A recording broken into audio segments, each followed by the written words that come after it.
Welcome into episode 134 of About the Cards podcast, live tonight on YouTube. As always, with me, host Stephen Loeffler at JunkWax Twins.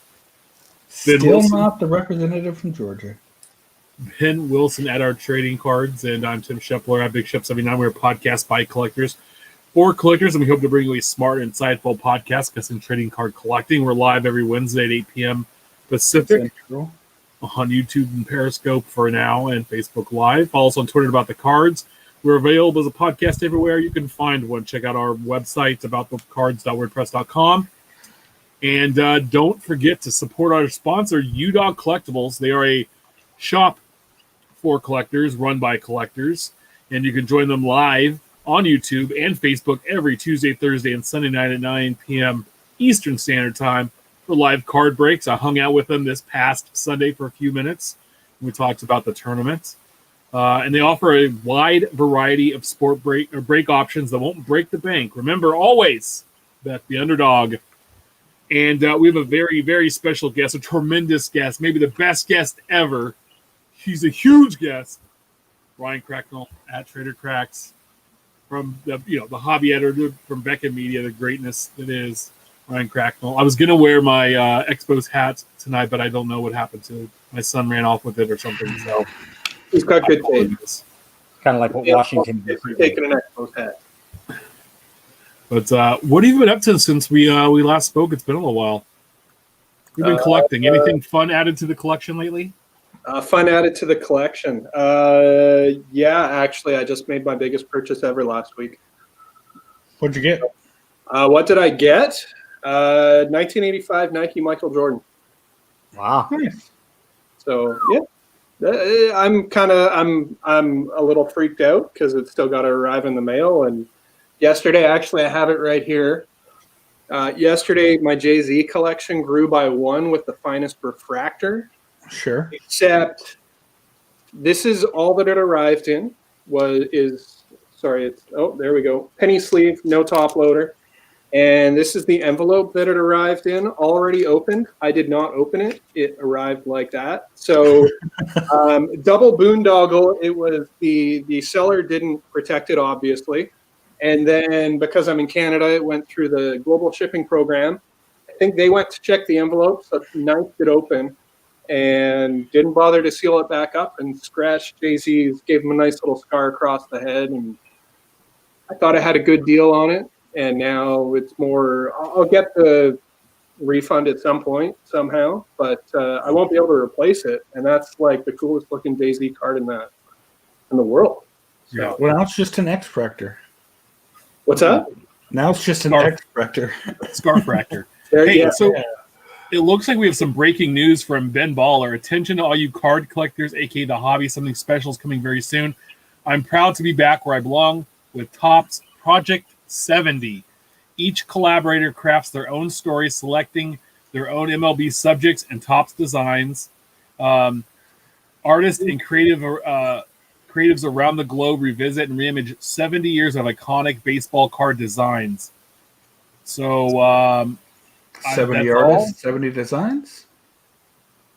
Let's hope it's one artist, one design. I mean, I don't know, but $70 over 70 years. I don't know how much more we can take, but that's Living there. We'll edition. keep updating you. I appreciate that stuff for sending that our way as we hop in here tonight. But I thought I'd break that real quick. They'll complete that program before we get a 2020 Topps Mini checklist. So that's the good news.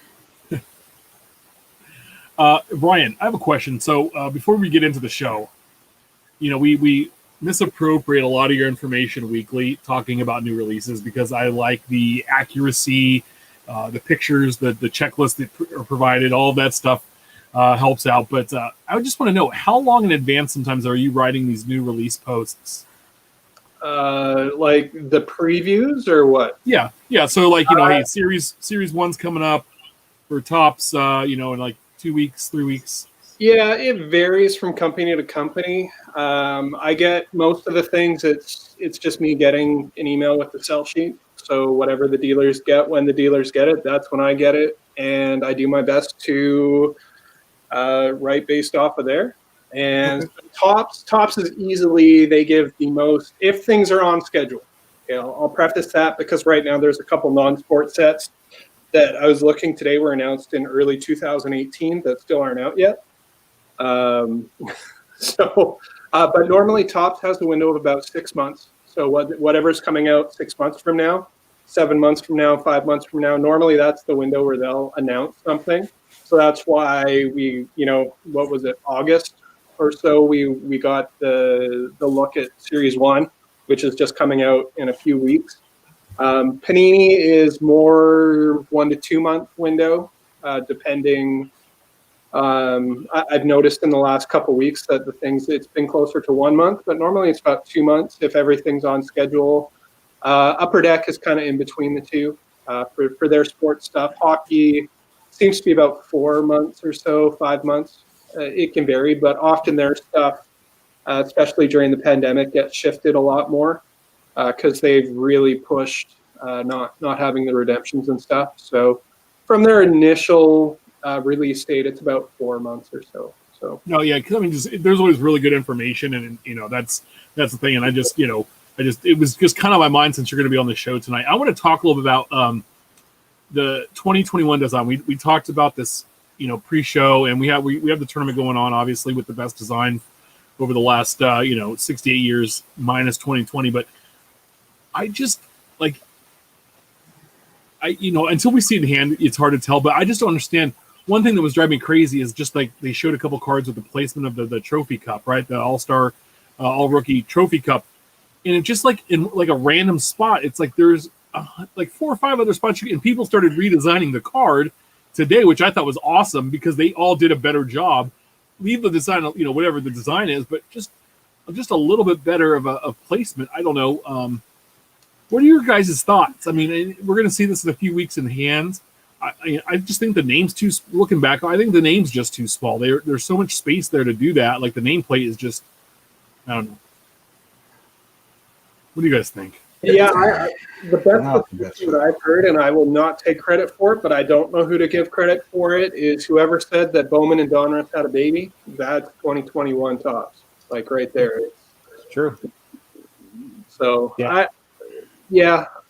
I'm indifferent. The 70 logo I kind of like, but at the same time, it reminds me a lot of the one they used for Star Wars a couple of years ago for the 40th. But what can you do with a logo like that? That's a number and a zero, and we'll see something similar in 10 years. Well, in 5 years, again, we'll see something even bigger for 75. So, and the rookie cup is typically in a bottom corner. So Alex Baum looks like is that the baseball? That's kind of like where it's positioned at his waist. Why isn't it down by the rookie card logo around where his knee's at? For anybody who's seen the card or watching live. Just consistency, and obviously we're all aging, middle-aged men. Speak for yourself. Well, hey, you keep drinking those Red Bulls and Whataburgers, you're middle-aged, buddy. I think there's just too much going on for it. Like honestly, right. where the cup is there, from what I'm seeing right now, it's like, what if it shifted down into the line that's coming up and kind of overlapped with some shading if it needs to be up there, but. Where else can you put it? Because the top already has the 70th logo. So if you put it across the other side, it's been busy. The, daggers coming in at the bottom, all swoosh-like, are taking up a lot of space. And I don't know. Maybe it's just because I actually like full bleed, even in flagship sometimes. Although I like it this year because it's a change-up and it makes it distinct. So I never understood how these get the rookie card logo anyway if it has the rookie cup. Which is it? Well, because they didn't debut in enough time to get a rookie card last year. Sounds like their problem. What's up? Sounds like their problem. What are you going to do? Not have them on the rookie cup team? One or the other. Well, you can't be the all best of rookie team and it be your second year and still get a rookie card logo. I mean, I blame the MLB, the PA, because of the stupid, like that Chris Bryant rule, right? Hey, we keep you down so long, we're going to get an extra year of arbitration out of you. And I think that's why a lot of these guys don't make the club out of spring training like they used to. It used to be a big deal when you're star rookie, like this year with or last year with Luis Robert. I mean, he got the MLB contract, but he started the season with the team. That used to be the norm, and it's not now because hey, we can sneak an extra year out of this guy. We can come and let him play half the season, 60-70% of the season, and get a full extra year out of him. So I think that'll be addressed in light of the infamous Chris Bryant situation with the Cubs. I think that'll be eliminated in the next part of the CBA, along with draft pick compensation for free agents. I think there'll be a few things eliminated, making player movement a little bit more free. But before we end it, I have to ask this, Ryan. What is your favorite release every year? You can only have one release. Right now it's Stadium Club. I'd have to say. Normally, part of me wants to say flagship baseball, but I skipped up. I bought 2 packs of Update that I saw at Walmart, and I'm just not feeling it. And I have to have every set from every year for flagship. I don't miss skipping out on 2020 right now. 5 years from now, I may and have to go back and get it. But Stadium Club is the one that I'm on the horn with Brett and Becca like a month and a half in advance. Like, hey, what are you pricing it at this year? No negotiations, just how much am I sending you? And when it comes out, my favorite article to write every year is here's the top 10, top 20, if I have time, 25 photos from Stadium Club. And that's me like loving going through eBay and just looking at the pictures and the stories behind it. So that I would say for sure is my go-to now. Although I won't buy wax. I will not buy, if I see packs of it even up here, I won't buy it because it's a money suck. It's, you can get the last 3 years I've gotten the full set for the price of one hobby box, and it'll probably, I think 2016, I tried to piece it together and I opened 3 and I'm still like 80 cards short. Yeah. So economically, it doesn't make sense to open, but I will gladly support someone who does but yeah. You brought up a subject there with Brett and Beck, and I feel like this might have been the last opportunity to do that this year based on what he said about his allocation, and he might just have to step away at some point.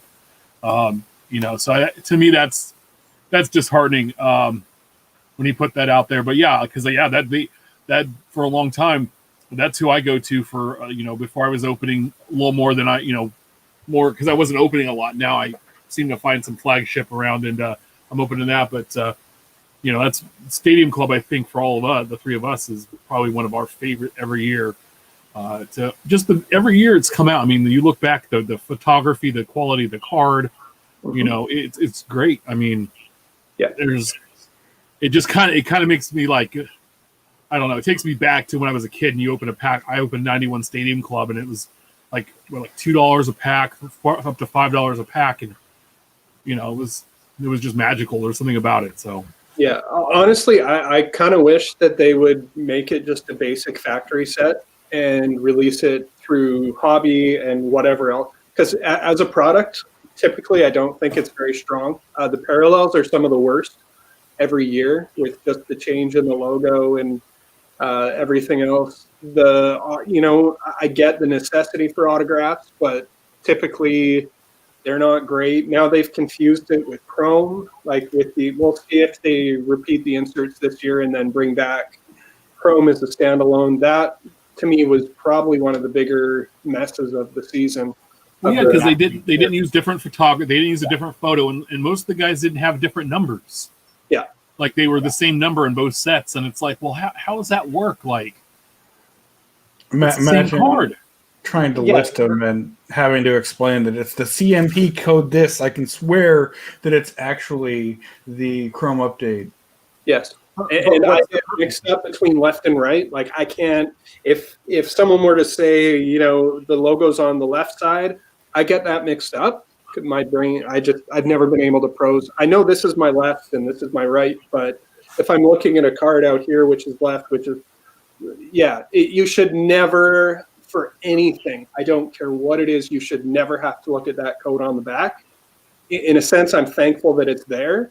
Topps has done it right with Heritage the last 3 years or whatever with the label.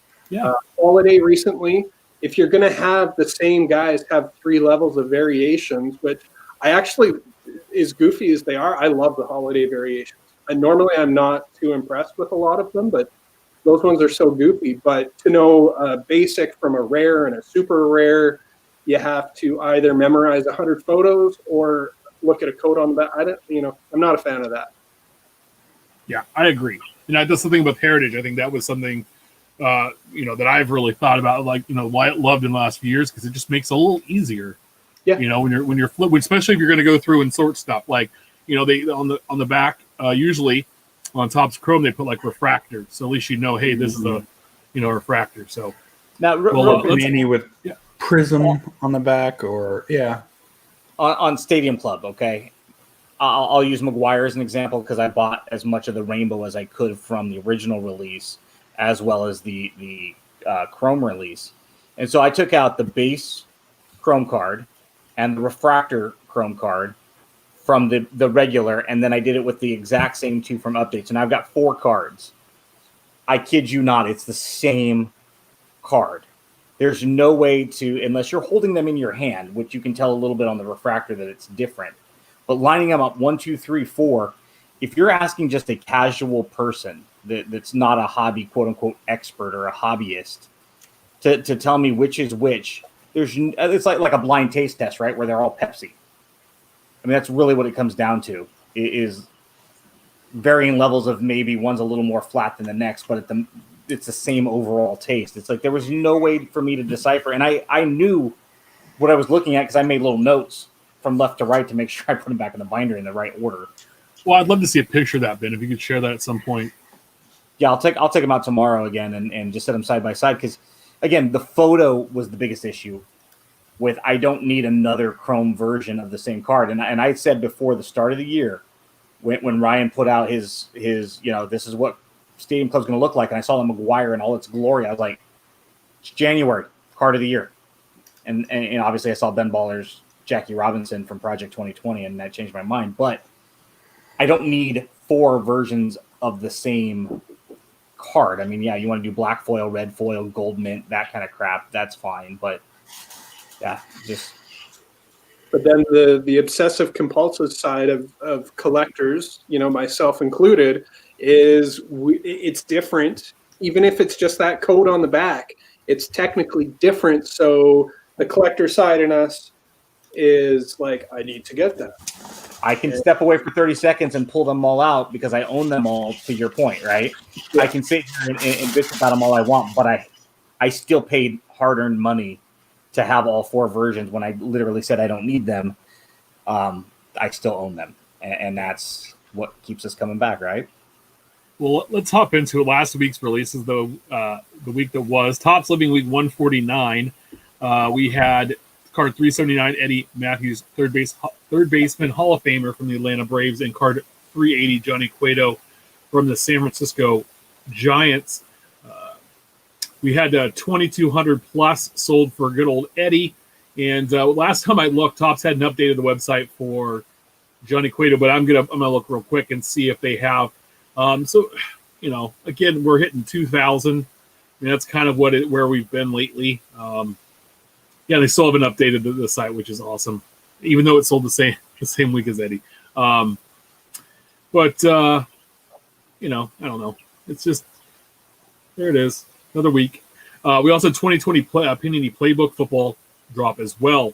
Hot off the presses, this week's new releases. Topps Living Week 150. We have card 381, Bob Feller, Hall of Fame pitcher, Cleveland Indians, who never found an autograph he didn't want to sign, or a card he didn't want to sign. And card 382, Austin Hayes, outfielder, Baltimore Orioles. So I think they took our suggestion of putting a Hall of Famer with, a current player, and there we go. And by the way, a note from our buddy Topps Living Stat. This is the 3rd Cleveland Indians logo they have used on the card. So there you have that old school C. The other one was the block C, and they've also used the word Indians on Jim Tomei's card. So Yeah, it's interesting. Jared Kelly is an absolutely gifted artist, but not quite a fan of going away from one artist. Maybe it'll grow on us, and if it keeps the set alive, and yada yada yada. But the consistency from you can definitely tell there's a new artist. But wouldn't you, if you have two artists, though, wouldn't you want to know that they're two artists rather than? Well, you'd want to stand out, sure, but after 300 cards, then you start to see the inconsistency between them, and again, is it just nitpicking? Yeah, it's nitpicking. And I'm not collecting the whole set, so it's not going to be as obvious or in my. What's funny is I was going through my Royals binder of Topps Living this afternoon. And all of the Royals cards have the Royals logo on the right-hand side of the card, except for the first one, Alex Gordon, and it's on the left-hand side of the card. It's just really weird that all of a sudden, they forgot, or I don't know. So it just the layout bothered me when I was looking at the page. I'm like, we can. It'd be okay if they were all different, it didn't matter. Yeah. If they had a smattering left and right, okay, no big deal. But the fact that all the other 9 are on the right-hand side and this one's on the left. It's the OCD of, I've got a team set of 15 cards and one's horizontal and the rest are vertical. And it just why would you? And I've been picking up some Star Wars sets recently just to kind of help, build that love and passion in Bentley. And, we've been watching The Mandalorian and went back and started the Star Wars again. And I can't imagine, or I can't believe how many 10-card insert sets there are. And it's really, really obnoxious because there's a gorgeous one of Luke Skywalker I picked up for a couple bucks. And it's you've got, and then there's just an extra one. It's like, what do you do with this extra one? It's not a checklist. I can't enjoy the backs because they did a great job on the backs telling the story. And it's obnoxious. People... Most of the new Star Wars sets, at least, actually, I haven't bought a lot in the last few years. But when the new trilogy started, I was actually just paging up some Force Awakens that I just got today before we started here. And their backs are like the Throwback Thursdays quite often. It's like, collect all 10 cards. And that's it. There's no write-up or anything. So if it's 10, I'll often double up in that 9 and 10 slot. I'll just flip it back, front to back and have 2 in there and call it a day. And yeah, unless there's the 6-card insert set, then you can, put that in the bottom 6 and then the first one in there. And I've gotten some 8-card schematic sets, which are just kind of neat, and pick them up for $1.50. It's hard to say no. So it works out well if you can kind of fill out that second page to where you've got the 10th card with 5, 6, 7 cards from a different set. Because, again, I'm not as OCD about it as I would be with my A's binder because this is kind of just a side PC to do something with my son. Yeah. So it doesn't they don't have to be in order. They just have to look cool in the pages. With my team sets, with my Royals, when I continue, say, Donruss, right? 81 blends into 82 as 82 blends into 83, and they just kind of where one stops, the next one picks up. And because I was like, oh, do I stop on the page? And it's I started calculating how many pages I'd actually lose if I did that. But the thing is, you got to make sure that you have all the cards because the worst thing is that on Topps, some of the the recent years where there was a super short print, I didn't have that listed, and it's okay, well, now I got to go back and reshuffle them 4 spots. But we're all good now. You put the short print variations on their own binder. Yeah, I want them all together. No, I started collecting Living actually on our show when we were talking about it, and I decided to go back and get the Bryce Harper, the first one that had come out. And so I started picking up some of the other ones. And I think Ryan had made a comment about the Ichiro card being so great. I think that's from 2018.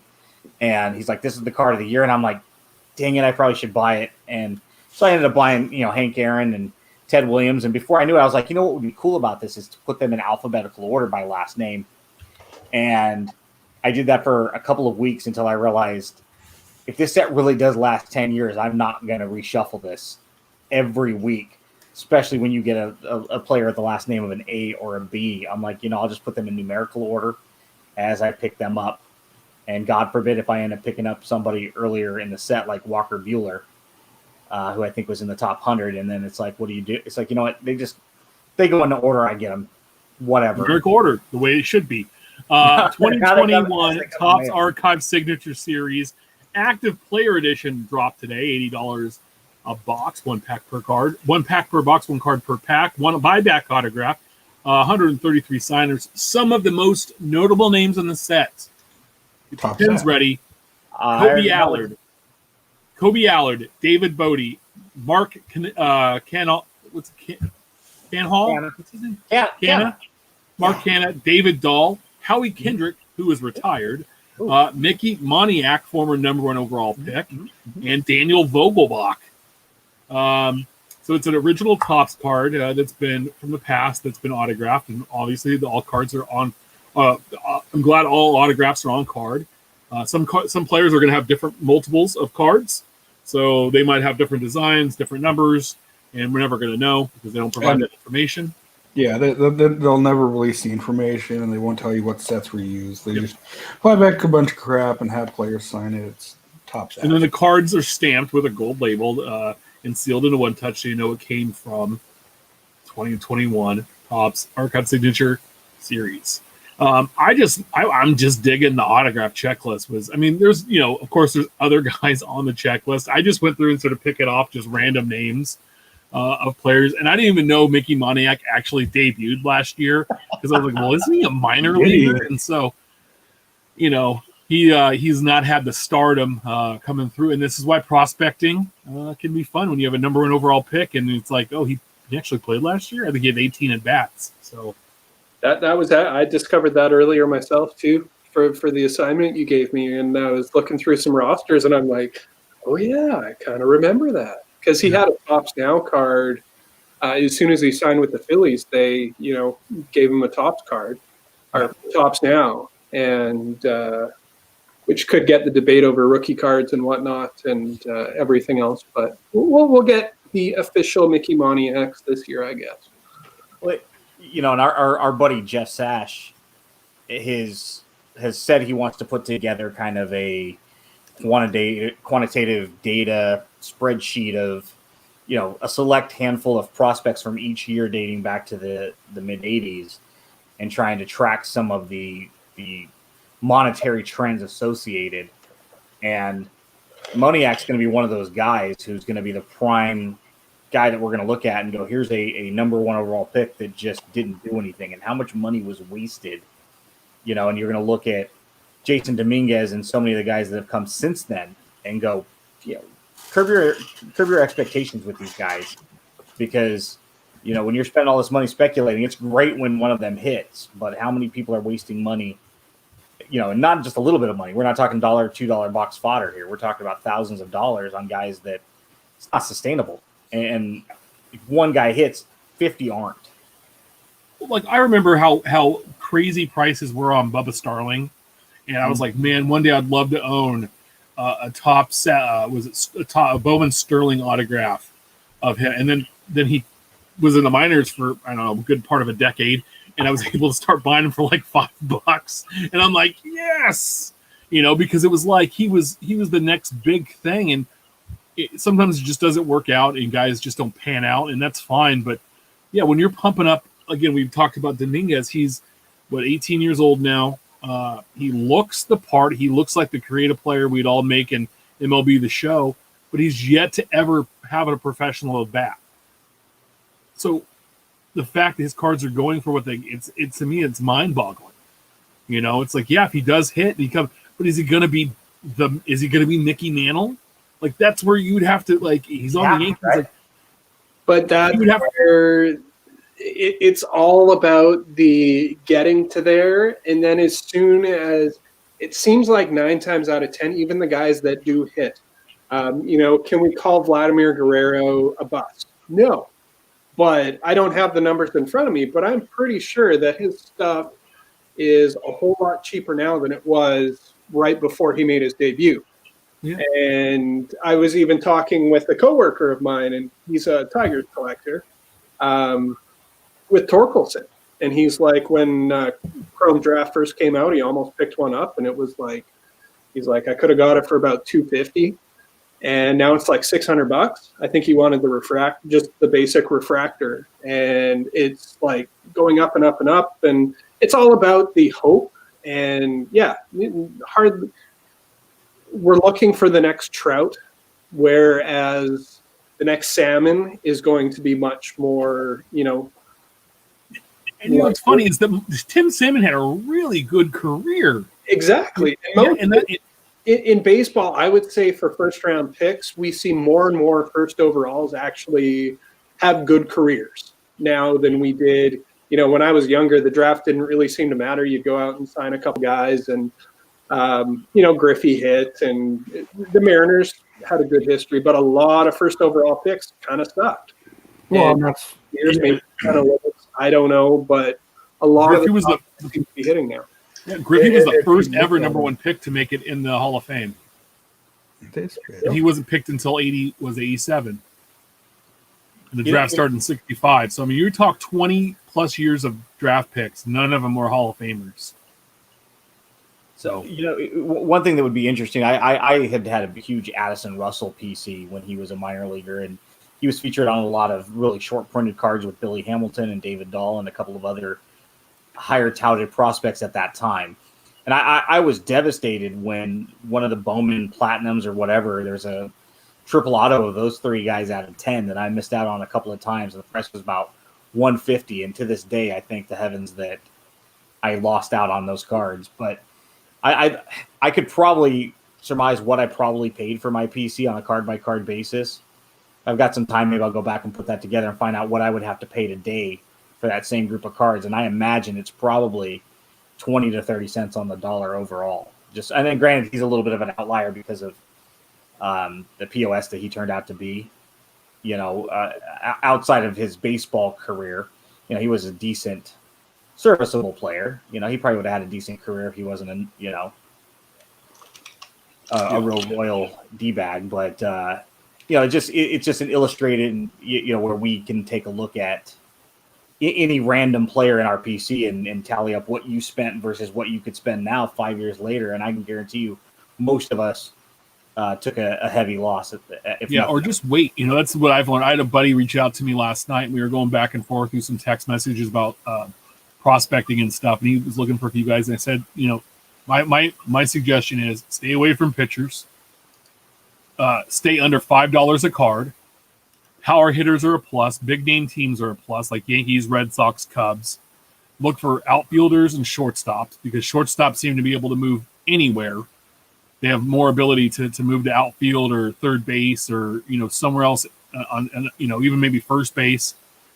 And that's kind of why I gave him some basics to go out and if he was looking for cards, and I think that helped him kind of understand what was going on. And because it's like, hey, like I hear this, Torkelson, but the Chrome card is $30. And I laughed. I was like, in 3 years ago, that would have been maybe a $12 card for a base first Chrome, this early on. And the fact that it's, that much now, it's laughable. So, we'll get back to talking prospects here in a little bit, I think. But we also have 2021 Upper Deck Artifacts Hockey that dropped today. $150 a box, 8 packs per box, 4 cards per pack. You're going to get 3 autographed mem or Aram insert cards per box, 1 rookie redemption, and 4 serial numbered cards. The 220 card base out of 100 vets. You're going to have some stars that are going to be numbered out of $6.99, legends out of $5.99, rookies that debuted late in 1920 are going to be in there, and those are going to be numbered out of $9.99. They have rookie redemptions for the 2021 class, and those have been included in this release for a few years, and they're 1 in every 9 packs. They also have some cool autographs in there, admirable impressions, esteemed endorsements, honored member signatures, and honored hopeful signatures. And those all have on-card autos, which I thought was pretty awesome. I'm loving that. They also have a top 12 rookie signature set that's one in every 800 packs, and that's going to include those 1920 guys. They have Lord Stanley's Legacy signatures. And then those Arum, I'm saying that right? Arum? In my head, I read Aurum. Aurum, okay. Actually, no. I have it. Inserts, we'll call them that. They have a bounty program. So in the past, you're going to get collectors that build the 48 card set fastest are going to get a reward. So there's a base set. There's rookie holdovers, tier 1 and 2, veteran, all-stars, and legends. And they are all hobby exclusives. And for every collector who completes the set and enters it into the Upper Deck Bounty Program website, they're going to receive a pair of retro rookie bounty achievement cards. Also, if you do it fast, the first 25 get a special bounty achievement set consisting of 12 cards. The first 10 will get an exclusive autograph, and the first 3 that complete it will also receive a bounty achievement dual autograph card. I love these because this is, I think, the second program we've talked about where they had like a bounty thing, and I think building like an insert set or an additional set is pretty cool. I love the idea behind it. It's a logistical nightmare to actually track down all 100, 250, however many it ends up being. Not the hugest fan of the checklist, and that Eric Stahl doesn't play with the team. Neither does Mikko Koivu anymore. And that's just my team. So be it. But I love that program. I know that there's a lot of higher end collectors that really look forward to that every year. And 2020 Panini Contenders Football drops Friday, $750 a box, 18 packs per box, 6 cards per pack. You're going to get 1 on-card autograph, 4 additional autographs, 18 inserts, and 1 parallel. It's a 305-card base set. The top rookies are part of the Rookie Ticket RPS, which have on-card autographs. They also have Rookie Clear Ticket RPS, which uses acetate stock. And they do have tough mosaic parallels to those. And both of those are exclusive to hobby packs. Contenders Decant Autograph features Hall of Famers. These show the players with their gold jacket alongside their Contenders debut.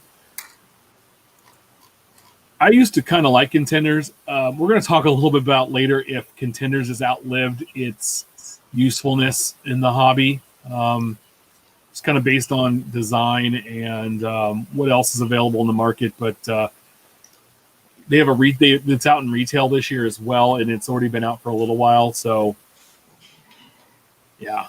And then Dub wants to know if we ever found the value of that Tiger Woods card from last week. So thanks for remembering that, Dub. That was a lot of fun with those chuckleheads that came in late last night. Make sure you check out all Ryan's articles on Beckett.com for more details on all these new releases. He puts out some great information. What's brewing next week's releases? And it looks. I think there's a Leaf product, but we haven't really been talking about those. But we might have those that on next week. So Infield Chatter Hobby Talk section. Real quick, we want to mention. I didn't talk about this at the top of the show because we had Ryan here, but we lost another Hall of Famer. We lost Don Sutton this week. Big time ace with the Dodgers and the Brewers and a few other teams. I think the Angels. He played for the A's. Yeah, he did. Was it 85? 85 or 86, I forget. Yeah, he always had like the white little poofy hair coming out. He always looked a lot. We talked about him a couple of weeks ago, how those guys like that were like 35 to 40 that played Major League Baseball in the 70s and 80s looked so much older than I feel we look at being that, in that age bracket.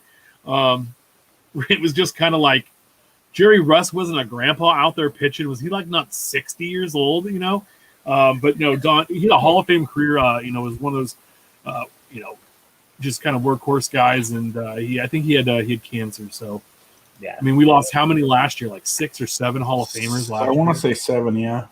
We almost had a also MLB Network did a special, like an hour-long special on all the Hall of Famers, just kind of paying tribute to them. And I mean, on one hand, you have to look at their age, and go, well, they lived a great life and a full life with memories that only some of us would can dream about. I think the issue was that we lost so many of them in short order. It seemed like for a while there we were losing them every week. Mm-hmm. And it also, too, I think it's different when it's guys that played in an era where not all, well, I didn't get to see all those guys play, but we that they were playing then. They were playing closer to when our favorite players of all time are playing, and it starts to make you go, "Oh God!" Well, I mean, look at the A's in the late '80s. I mean, these guys weren't old, but they've lost Tony Phillips, they've lost Bob Welch, Don Baylor. I mean, the A's have had a lot of guys just on those late '80s teams that have passed away, and these guys weren't old. They should still be around, kicking around, and hey, when it's your time to go, it's your time to go. But yeah, it's different when they shouldn't be gone yet. A lot of these guys should only be in their mid to late 50s, maybe early 60s. But some of these guys live the gypsy lifestyle, and some of them unfortunately got cancer, and maybe something else that prematurely took their life, unfortunately. But yeah, it's tough when you lose so many well-known. Derek Thomas hit me hard when he passed away. Dude, that was the weirdest thing. Like, that feels like I remember when that happened. That just feels like I was floating in some weird kind of a dream when that happened. I mean, Kobe Bryant. You know? Oh, I thought that was all fake news. Yeah, you invite these people into your homes, every week, every day in some cases, if it's your favorite team, and you feel like you know them and you have a connection to them. And we collect trading cards. How many cards do you have in your collection of Don Sutton? I'm sure people have a lot, and you feel like you know them even though you maybe have never met them because they've been on your TV, or you've had a video game where you've used them or played against them a lot. And we have a different connection, a one-off, two-off connection. It's one of those things that's upsetting. Did your team win, Steph? Is that why you're plotting? Tie-breaking goal. Next week, we're going to have the great Blake Jameison on. He's going to talk about his new 1951 set, which is Wave 1, sold a little over 7,600 packs. So, not bad. The checklist for Wave 2 is pretty nice. We're also going to ask him a couple things about Project 2020. And it's also great that Chris Torres had to get rescheduled to next week. Since we're going to hit Project 2020, we're going to do a rehash of that, all 400 cards, and which artists had the best 20-card set. If you have a favorite card or artist set from that, let us know. We'd love to chat that out. And so, yeah, Blake reached out this week and said, hey, I want to come back on the pod. We said, done deal. Let's do it. He had fun the last time, so he'll lead off the show next week. So I posted in chat there, he'd passed away last year. Necro, Morgan, Kaline Seaver, Brock Gibson, and maybe the only one that is unsurprising, Whitey Ford.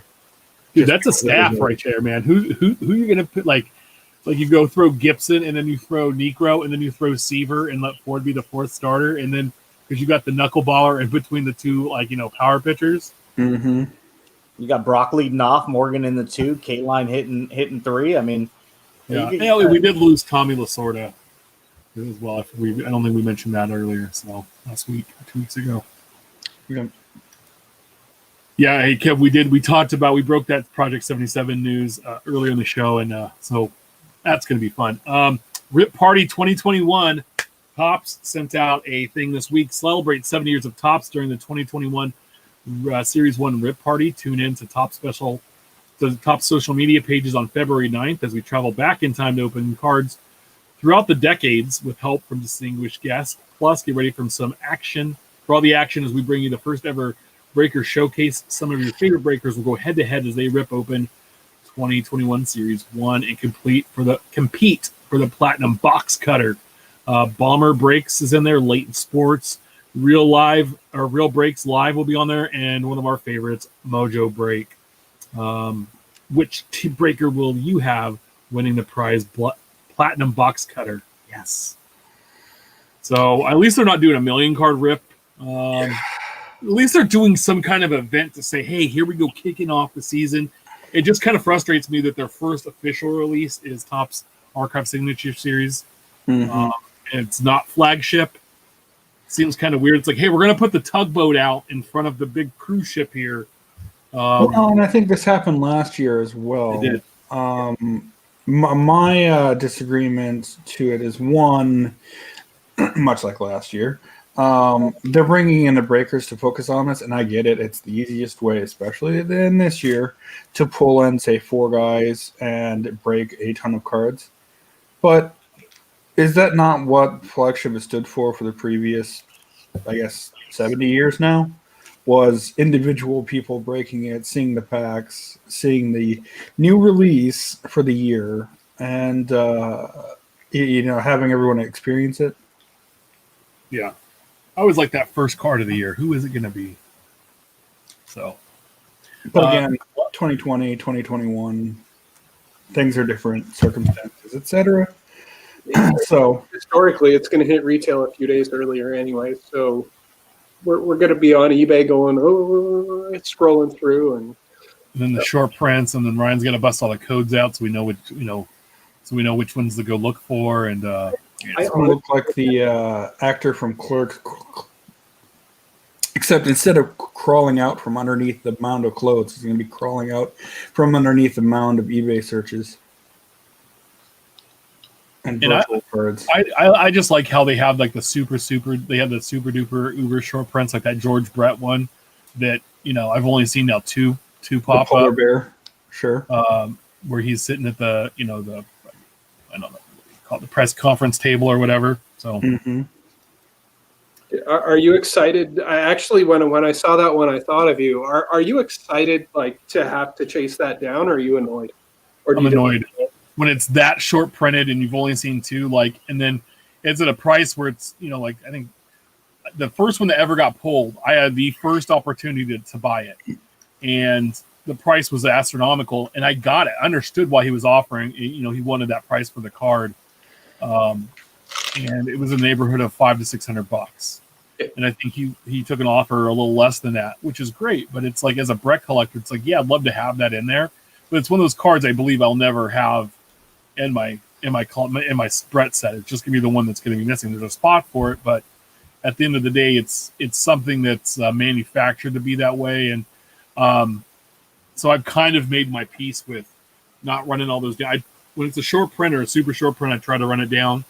On something like that, it's like, if I ever find one and it happens to be the right opportunity, then yeah. But outside of Brett collectors, who's really going to ever want that card at the same time? So at $500, I mean, you could probably pick up a 56 Mickey Mantle, lower grade, of course. You probably pick up a 60 Mantle, 62 Mantle, 63 Mantle for the same price. Well, that are 500 George Brett cards. Yeah, so you have to kind of weigh, where that money could be better allocated. Yeah, and that's kind of where it's at. Yeah, and that's kind of where I was at with that. So, Well, and with the Donaldson super, however many S's short print, had I not lucked into it, there's no way I would have it. With him in the background photoshopped, it's not the best looking card. And I don't understand, like, those to me, it's like, I don't get that. Like, I get when it's like, the veteran player, like, I like if it was like, you have, like, I don't know, you have Aaron Judge, right? And then they replace him in the outfield with Joe DiMaggio. Yeah. Like, okay, yeah, that makes sense. Outfielder on the Yankees and that kind of stuff. But when it's, it's Francisco Lindor and he's replaced in the set and it's by Tom Seaver.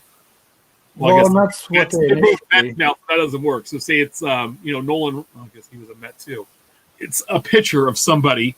It just doesn't make sense when that it's like, okay, well, why would he replace him in the set? So, well, and that's why when they initially launched the short print series, a little bit bigger than just 1 or 2 cards a year, in 2009, that's what they did. It was, hey, this card number was a pitcher, and now it's a Hall of Fame player or long-time retired, all-time fan favorite that gets replaced in its slot.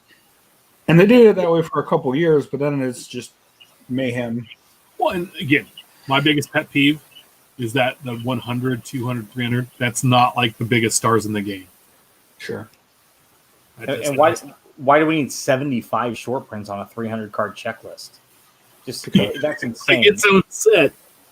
Yeah, 25. We had 100, and it's a 200 card set. Yeah. Yeah. It keeps Ryan working though, right? In all honesty, I wish I did not have to do those. The philosophy that I go with in my job is, how can I make collecting easier for people? That's what guides me every day. Sure. And it's like, to have to stare at a code, it's like, it's horrible. And why can't it be obvious? I've actually do I have a minute to rant here? Please do. You have all the time you want. I'll kick the other two guys off the show and just let you talk.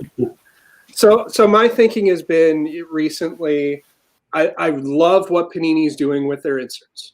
Okay, like the effort, the color blast, the net marvels, it seems like every product now has something that stands out that's different. It might shift in between sets, but inserts matter with Panini, is what it seems. And then with Topps products, we get variation after variation after that's their go-to. And it's nothing new. It's what we've seen over and over and over again because it's the main design. I get it. That's what people for years have been paying a lot of money for them. They get excited for them. I'm kind of bored of it. Like the collector side of me is, I'd rather not keep some variations, but in every single set, no. For Bowman Heritage that just came out, did we need variations? If it meant getting rid of the goofy Jason Dominguez photo, sure. But other than that, why? Why is it there? Why did Topps Rip need every single card getting a variation on a mini? Gave me some more designs. It might cost more to make. It might take more people. It might not be as profitable, but I think you're going to get more collectors excited. I think that's what Panini's proven. Like color blast cards are going for thousands now, some of them. And part of that's rarity. Part of that's because they're really cool looking cards. So by far my favorite. Over.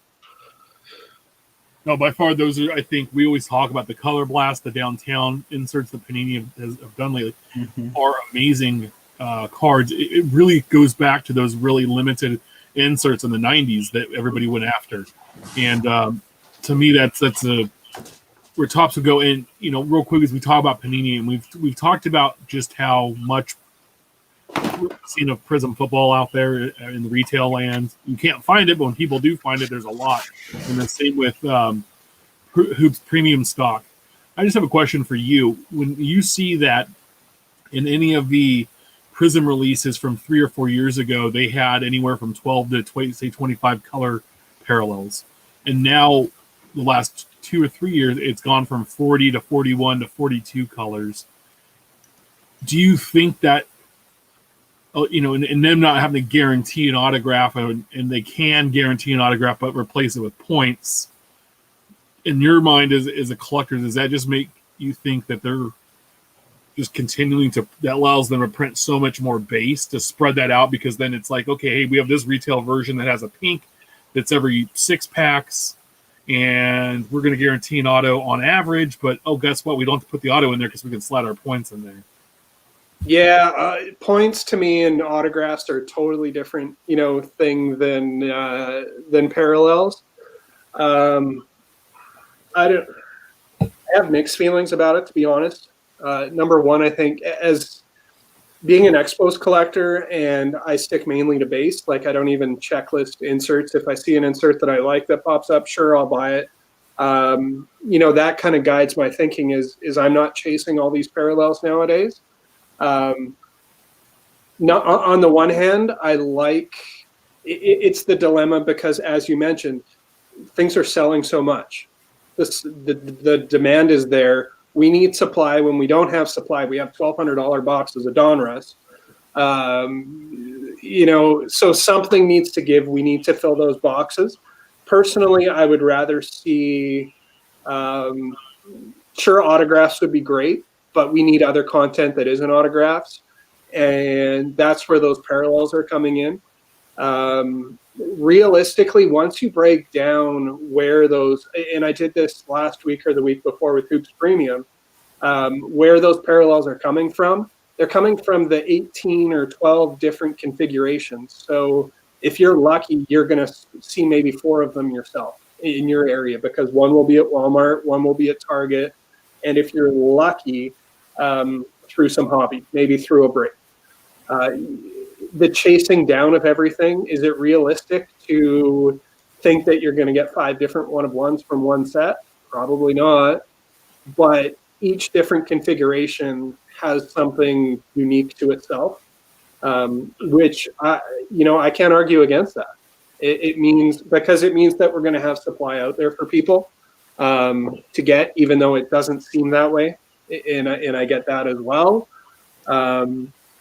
With autographs, we see players don't want to sign overall, and I can't blame them. If they make millions of dollars, fan service, blah blah blah, they don't have to sign autographs. If I were in that position, I probably wouldn't either.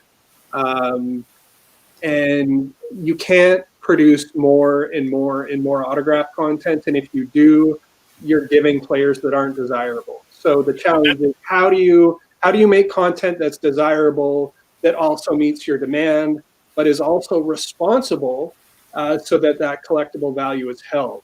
And where things are at right now, whoever's crunching those numbers and figuring those things out, it's tricky. Well, yeah, my thing is the collectability 10 years, 15 years from now, because we're going to talk about this later, and Joey put out some very wise information, and we're going to close up the show with it tonight. But to me, it's like the whole, it's a hobby. It's fun for us to do. Some people look at it, as a collectible, and maybe hopefully it carries value. But we all remember the late 80s and early 90s when we thought a lot of this stuff was a limited print run, or we just had that. It didn't matter. Like, okay, that we know that 86 Donruss Canseco is going to be the card, and you come to realize there was a ton of them made. We just didn't know. With all the technology and the way we can see where all these cards are and getting opened, I just don't know right now if some of the companies care if in 5 years that any of the stuff they made this past few years is even a valuable collectible to anybody in the future, besides being a favorite or, hey, you remember when? And this has all been, JunkWax 2.0. Mm-hmm. So, that's and my thing is I feel for collectors that are dropping thousands of dollars on boxes that are supposed to be retailed for $150. Yeah. And it's for me, the worry is that they're just buying it because they're seeing on TV and reading in places and everywhere else that cards are hot, cards are going to be worth lots of money. So all of them are. They're not. There's always going to be those cornerstones that people go back to. There's going to be some players that hit, some that don't, but not everything that's made nowadays is going to have that finite time span, where it's timeless. There will be some. One thing that I do appreciate now is, in some ways, we are, as a hobby, as an industry, although there's a whole lot of complicated stuff around it, there are some brands that are readily available that people are gravitating towards and are becoming like the key sets, like the Topps flagship baseball, Prism for basketball and football, Young Guns for hockey. That's in the simplest terms that you can, when someone comes in, what should I collect? Here's the starting point. You might even be lucky enough to find some in the store. You might not, but it's the starting point rather than having to point to 40 different sets in every sport each year. I think online's just getting started, to be honest, especially in the market that we're in now. We're going to see even more complicated stuff. So I think they just keep sapphiring everything. Well, and to your guys' points, 5 years from now, when we talk about it being a modern day junk wax era, first off, the word junk, I think, gets a negative connotation just because of kind of how it comes across. It doesn't mean that cards from the late 80s, early 90s are valueless or worthless. There's a lot of value there. There's a lot of worth there. I mean, yeah, it's not reflective of what the market was back then, but a lot of those cards still have some retained value. But when we look forward 5 years from now, I was trying to illustrate this point to my dad a week or two ago, and I used Donruss Optic because I bought all of the parallels with the exception of the 1 of 1 from the Diamond King Marcus Simeon. 5 years from now, nobody's going to go back and need the Green Dragon parallel out of 84 and the Red Dragon out of 84 and the Pandora out of 99, then the Purple Pandora and Blue Pandora out of 99. I mean, times 300 cards, times all of the inserts, and that's just one product in 1 year. And yeah, there's not going to be any retained value in 99% of these cards, if not even more of a percentage. Most of this stuff will fall by the wayside. Most collectors aren't going to go back in 2025 and look up 2020 Donruss Green Dragon, such and such player. Maybe they buy it at a show. Maybe they come across it. But odds are that nobody's buying that. And so, of course, the market's going to be flooded with this crap because people are going to have all this stuff laying around, and there's not going to be a buying market for it. My thing is there's something we're not collecting that's currently being released that will be the go. Everybody will go back to and go, man, I wish I would have collected that. Remember when those were XYZ for a box? It'll probably be soccer or wrestling or something along those lines that most of us aren't focused on. WNBA, right? Could be WNBA, yeah. It could be something that. Sure. Starting to build mustache. So, Ryan's going to be a millionaire in a couple of years. When he's got, but yeah, it's going to be something that's undervalued because people aren't looking. I mean, look at what's going on with Pokemon right now. People are literally buying Pokemon because it's on the shelf, and it's a substitute. Topps Fire. Gallery. Gallery will be, and I'll look so stupid in 20 years when everybody wants Gallery. I like what Rich Frank said here. He goes, autographs are cool, but I hope the hobby moves away from it. I think if we go back and we do like a guaranteed, crazy insert, one per box, and that's what it is versus an autograph. I think a lot of people would be down for that if it was something like a Color Blast or, something like a Downtown, or you had a variety, 5 or 6 kind of those would hop in a box and you could chase that down and make it one per team. I think that would be something really cool to see because sometimes Upper Deck is not put autographs in product. It's products. You look at that and, like, plain and simple, when you look at Upper Deck Series 1 and 2, you're looking for the young guns. You're not looking for anything else. And I think that is so cool where it's you're only getting 6 a box and you don't know who of the 6 you're going to get, but there's 50 options you could get. And, it's exciting. My friend just bought a box of 1920 Series 1 to open, hoping to find, some nice young guns on there. So I think a lost opportunity.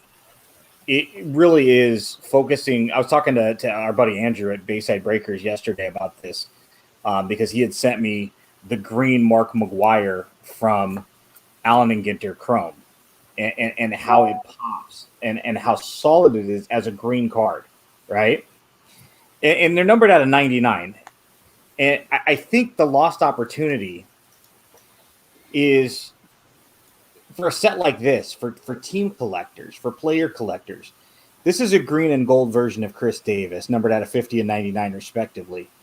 But how cool would it be if next year what they did was non-numbered parallels of your show those again of your team, right? So if you're collecting the Royals, Tim, your base parallel non-numbered would be blue.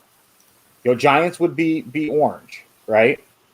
And the A's would be green or gold, but they're not going to be highly sought after as far as, numbered parallels and have that base parallel. Pirates would be a sharp yellow, and the Twins could be, the either the deep blue or the red. And sure. And I think that would be phenomenal. You could still have your numbered parallels because they're never going to get away from that, but really focus on, colored parallels to the team. I think would be much better. Maybe I just think it's probably a printing nightmare. Seating and sorting. It would look like a sea of 88 to 90 score, just a sea of colors. And I would like to see it as the base set. I will. I'll join the chorus of team-based, cards all day. Yeah, I agree. That would be a fun thing to see. So, yeah, I mean, think about this. Real quick before we move on, 1986 Topps, I loved because you had the black border top, but you had the color in there, right? And then the little bubble on the bottom was also color coded for their position. But think about that right now. If next year's flagship was color coordinated with that, like a 1975 Topps, where instead of having brown and purple, you'd have green and gold, you'd have black and orange for the Giants, so on and so forth. Yeah, there'd be a lot of white borders or blacks, depending on the team colors. But I think a lot of people would want to pursue that complete set. If you only did it with one product each year, just one, whether it's flagship or Big League Baseball or Allen and Ginter Chrome or whatever, just one. I think you'd get a lot of those set collectors trying to pursue something outside of their main PC, just even if it's once a year. So they're making 87 products. Who cares? Team-based release instead of packs, would buy total would be 40-player team sets, and you buy, if you want the A's, you can buy the A's, but if you want to buy the whole set, you got to buy every team. Do it color-based. Well, and two things to that. I did notice when Top shared the 3 preview pictures together, that the player name was color coordinated between the teams a little bit. I'll share that here in a second. But also, since there was a request in chat, Ryan says that, and I quote, "Skateboard is bolted to the wall. However, this is what it looks like." That's right behind him. We're showing the picture. Just go with that.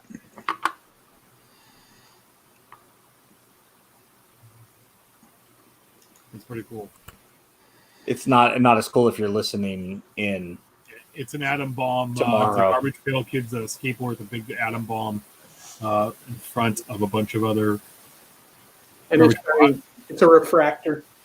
Nice. And next time Ryan's on, he can write it for our viewing pleasure and hope not to break an arm. No, it's a piece of art now. I've told my wife to sell it when they blind bag them. There's like 8 different ones, and you didn't know what one you were getting, and I got the one that I wanted. Nice. That's awesome. And it's rare, apparently. I don't know. Gloved. Go ahead. Bluish color here. Next photo. Sorry. Bag obscuring my button. You got the orange and then blue right there. Black, red. So I guess it's the team logo, not the player name, but yeah. But you still got the blue, and blue's the dominant. Yeah. We wouldn't know if it was the player name or not, Steph, because I don't think any of us can read. Well, hey, at least we'll know what the color parallels are because we have borders this year, and you're not trying to guess. And sure. Change the color of the daggers. Yeah. All gloved up. Mike Summer put out a tweet earlier in a poll. I like it. When you see an online breaker wearing gloves, you think to yourself, there were 3 options. This guy has it together. What a dork. Better than Dirty Nails. There were 668 responses. This guy has it together was 24%, better than Dirty Nails 31%, and what a dork at 44%. I don't get the glove thing. If you wash your hands before you open the cards, you should be okay. Yeah. I don't. It's the same dude that's breaking, and he doesn't have the product on the screen, and it's all off screen, and you're kind of like, I don't know. It's just this isn't shitty. No, it's not my favorite. I just thought it was a funny poll. We have the imitation of fake slab updates. The Card Kings tweeted out about there were some BGS graded slabs that have been out, and he goes, they were kind of hard to tell. And he says all fake slabs in circulation have the same incorrect patent number, which excludes the use of a dot or a period between the T and the 6. That is the easiest way to tell the difference with those. And the font is slightly different. It's all bigger too, it looks like. But just if you're out there looking around, and I know that they were looking for resolution on that. This is a bunch of grading stuff. This is my favorite. I called this still holding. My favorite writer here, Darren Ravel, that hack. Wait time for help with grading services at PSA card today is 2 hours and 58 minutes. 178 people ahead of me. Somebody asked him what he was waiting to find out about, and he was waiting for a, quote, load of tickets. So he's grading tickets, and he was waiting to get those. But, the comments, too, were fun behind after that, just talking about and where they were.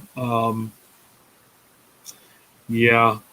And one of the guys that's listening to the show, Dewey Lund, tweeted out to us, is it me or is PSA run like caca? 4-hour hold times, consistent, constant price increases, $75 each card on a 10-day submission from October that has not yet been graded. 20K of my cards, and PSA don't care if I ever use them again. When do we say enough? And I agree. That's again why grade. Like if you're waiting that long for cards and they're charging that much, and a 10-day submission turns into weeks or months at that. Fielder Cards tweeted out Junk Slab era. Yeah, tweet out these prices, and it's a little arrow. It says it's a 2005 Topps Aaron Rodgers card. I bought 4 or 5 of these raw last spring for $25 to $40 each. They're all stuck at PSA, and they currently are selling for $1,300 to $1,500 and a PSA Gem 10. But he can't get the cards because they've been grading for who knows how long. Florida card it's not the best looking card design that the Topps has ever had either. No, but it's again Aaron Rodgers. He's probably had his best season to date. He's playing Brady with the possibility of going to a Super Bowl. If he were to go and win, it'd be his second, ring. And so there's a lot behind, having that card available to sell the week of the Super Bowl or after. Florida Card Guy said 15 weeks. Has anyone been on the PSA submission portal? It's not up to 15 weeks for them to even enter your submission into processing. It's a solid year plus for bulk or value submissions. Pretty wild, not surprising. It just is, I guess. Another guy followed up. Robert said, I understand why they can't get more employees. They are making a killing and would get even more business if they could handle a reasonable time frame. Can't be that hard to train someone to give a card a gritty score. I don't know about that part, but again, you think if you had a business that was booming, you would try to expand said business. But I don't know. I think all of these kind of lump in together that the company's grading have been overwhelmed, and also too, I think some of the stuff people are grading. I saw somebody that's like trading. They were going to grade a whole 1920 Prism basketball set, and it's like, okay, well that's 300 cards, and do you really need to know that your Willie Cauley-Stein is a Gem 10? I don't know. I don't know. I think that somewhat slows down the process, and I don't know how you tell somebody that you're only going to grade if the player is good or whatever it is. I don't know, but what do you I still like. This is my thing. It's like the wait times are long. 15 weeks is what, 4 months. Mm-hmm. So I think you show them you're grading this 300 card set, and back in the 1970s, people dressed like this. You're going to look back in a few years and go, that was silly of me to do this. And, it's really what it kind of comes down to is not everything is gradable. And maybe we're just biased and jaded because we hate grading. I think that people auctioning off, full sets of graded 86, 87 Fleer basketball might disagree. But that's a different set. I mean, the history around that is that Fleer was actually buying those boxes back for like $15, and at the time it's not like it did Prism, and I get why that set's kind of graded. Plus there are printing issues, and so there's a few cards that random guys that are way worth more because of where they land on the print sheet. I'm sorry. But when you have people coming in and people want the best of the best, and that's what grading tells you, at least. You think in that all that stuff can be debated, but when you have a 10 of something, it's considered this is the best. until we have the Spinal Tap 11, it doesn't get any better than that. And there are collectors, just like I collect Expos, just like you guys collect your things. They want the best of their, their world. And, I guess that's what's happened. Does it make sense to me? No, I don't. I haven't sent anything in for grading since the 90s for a variety of reasons. But at the same time, it's hard for me when I collect John Jahan Montreal Expos to question why people do what they do. By the way, I have this set aside for you. Awesome. I still think you should add him on Facebook and be his Facebook friend. And that's creepy, man. So what? It's the internet. Anyways, it listens to what I talk about and then gives me ads for things. I don't need that stuff. So there would probably be people that would say you guys are creepy for being on Twitter all day talking about trading cards. It's the internet. Just be his friend. There are far worse things that are on the internet, but yeah. Check Steph our knows where they all are. Every day. Steph sends us stuff, and it's just like, man, boy, I'll be driving that kid to hell. I'll meet you there. I followed. There's Adam Cracknell. He's a hockey player, and for some reason he blocked me on Twitter one time. I got unblocked. People vouched for me, and that night I probably made a joke because every time he's been traded like 15 times, which is he's joined more teams than he's scored goals. We'll put it that way. And I probably made a joke that I was getting traded to, Edmonton or Toronto or something, because the headline would just be Cracknell's going to this place. A bad dad joke, which I'm, do very regularly, and I guess it made him angry, and I don't know. And he blocked me. That happened. Yep. Nice. So now I have a story, and we have a connection, a shared bond, and he doesn't know who I am, but that's okay. So this next part is stories from Target. So DLL Shady 325 tweeted, I love this. It says Target Garden, California. Like, I just imagine this is like the intro to like a murder mystery. Managers Mark, Taylor, and Arthur, January 15th, 2020, 4 or 5 p.m. I am the creator of this video. It needs the what was that show with the typewriter text over the front? Suburban America. Yeah. 92 degrees. He tweets out, they made a line of 25 plus of us stand outside for their safety in COVID-19 while management and employees rushed the vendor and loaded 20 plus mega prisms. There was somebody else that put a video out of another point of view, but basically they're showing this video, and it's from the check stand here at Target, which everybody's pretty familiar with. But over in the card section, the vendor is putting stuff on there, and there are 3 Target employees loading up a cart. And one of the Target employees, and I assume that is maybe Taylor, because I don't think Mark or Arthur are female names, but she yells at the camera to go away. But you have to wait outside. And then there's somebody else pointed out, bomb.com put out another video of the same incident. And, I know that, our buddy Bo talked about at his Target. They have like you log in or whatever and put your name in a list. And then they text you when your time frame is to come in and buy your single, you can buy one of everything, but you can only buy one of everything.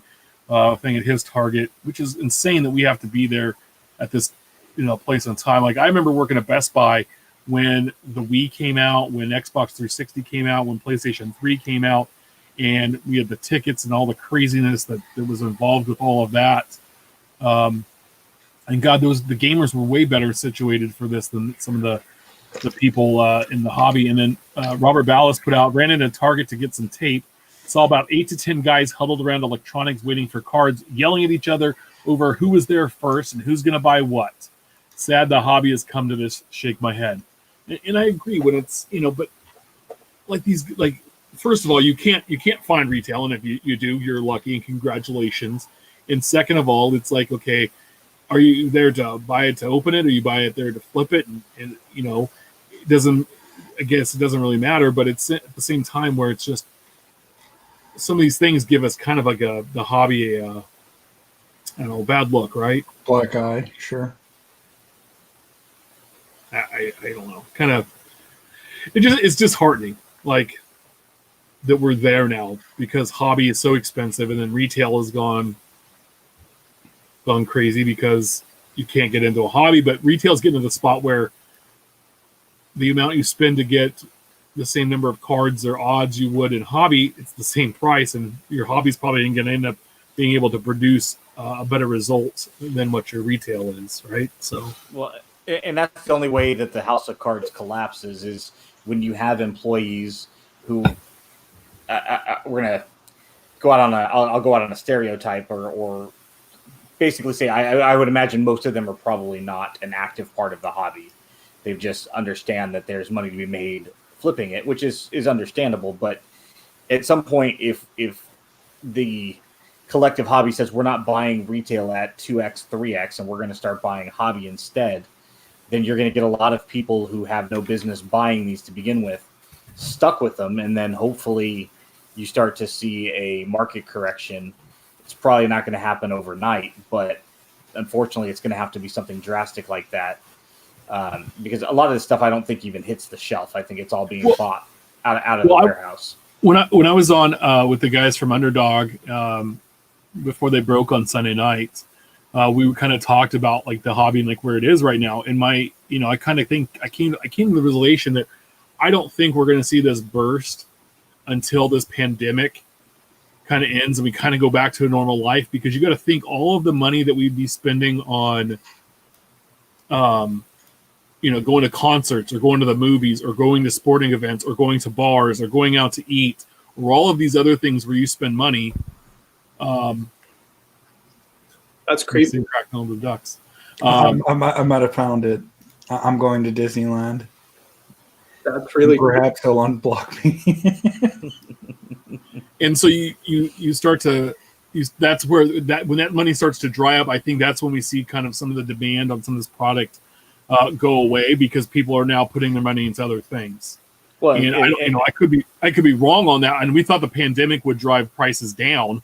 It did nothing but drive them up. And I just think it's because we didn't think about what are we going to do with all of our entertainment funds that we'd normally spend that way.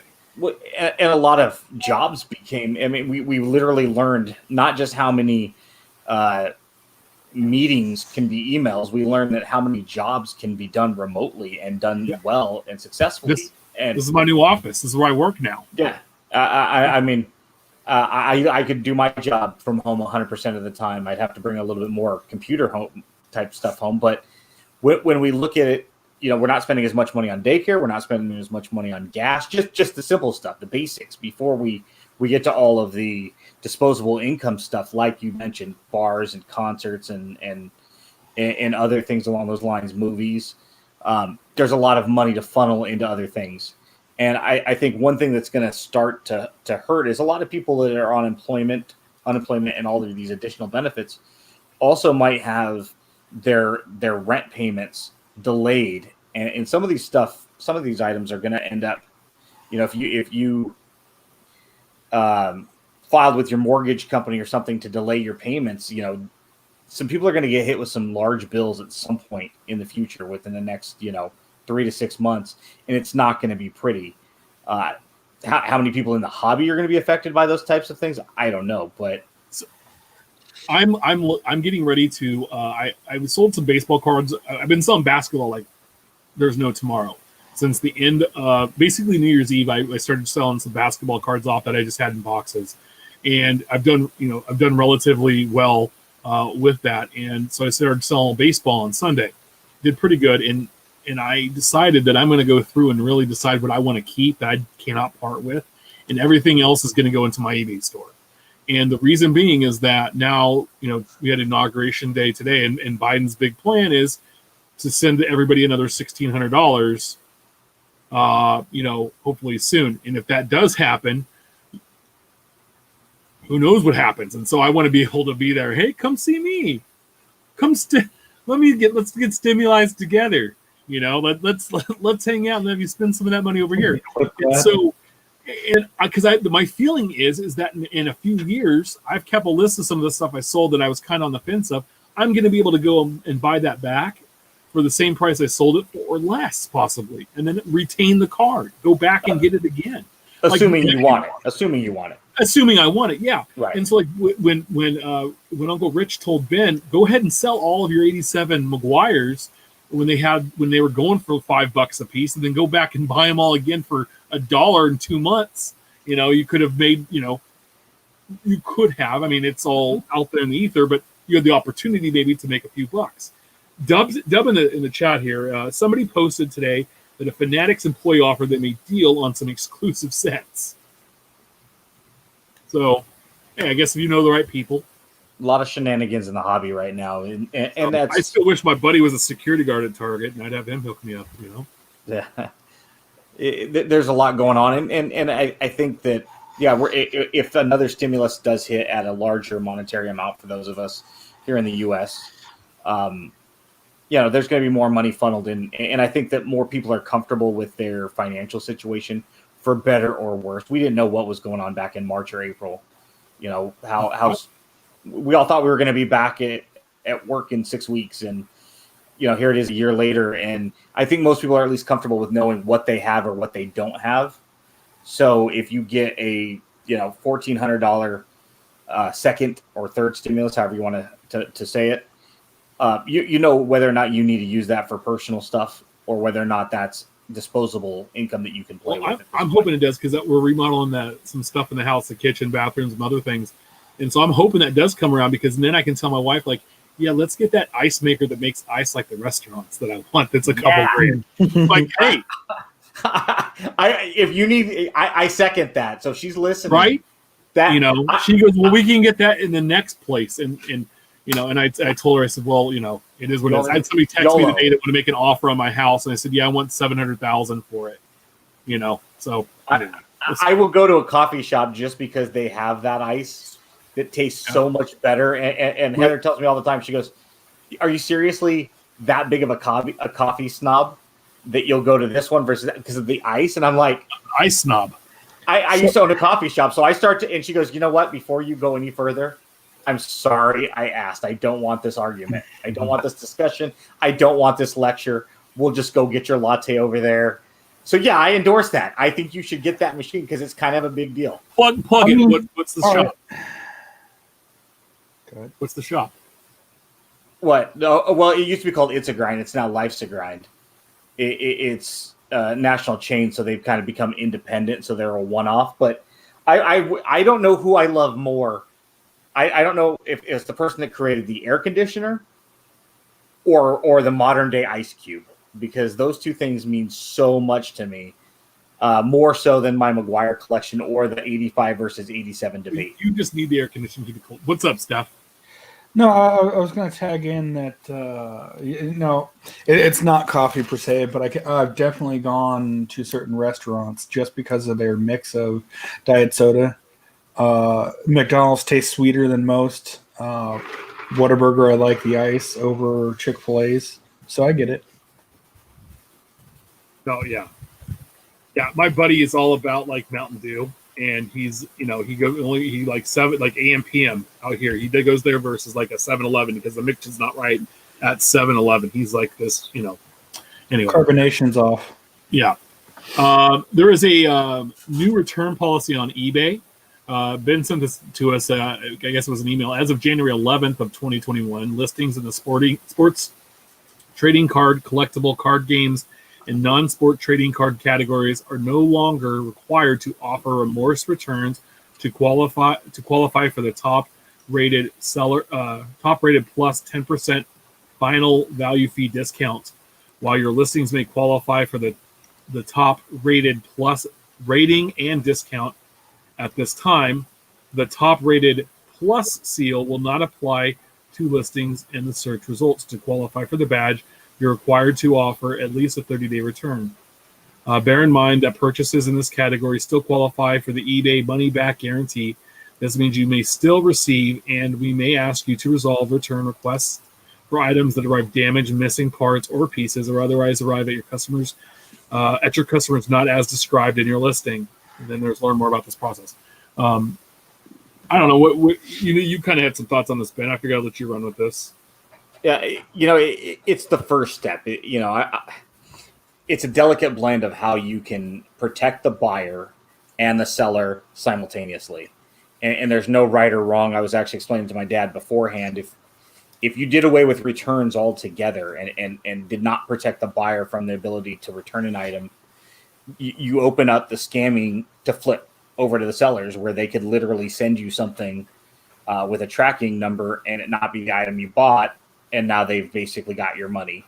Just like right now, the buyer protection allows buyers to steal cards or items, not isolated to just our hobby, but all types of things. And of course, right now, with the hobby being so volatile, it's unfair that if I buy something from Ryan today and him being in Canada, it's going to take a couple extra days or even a week or two extra to get to me.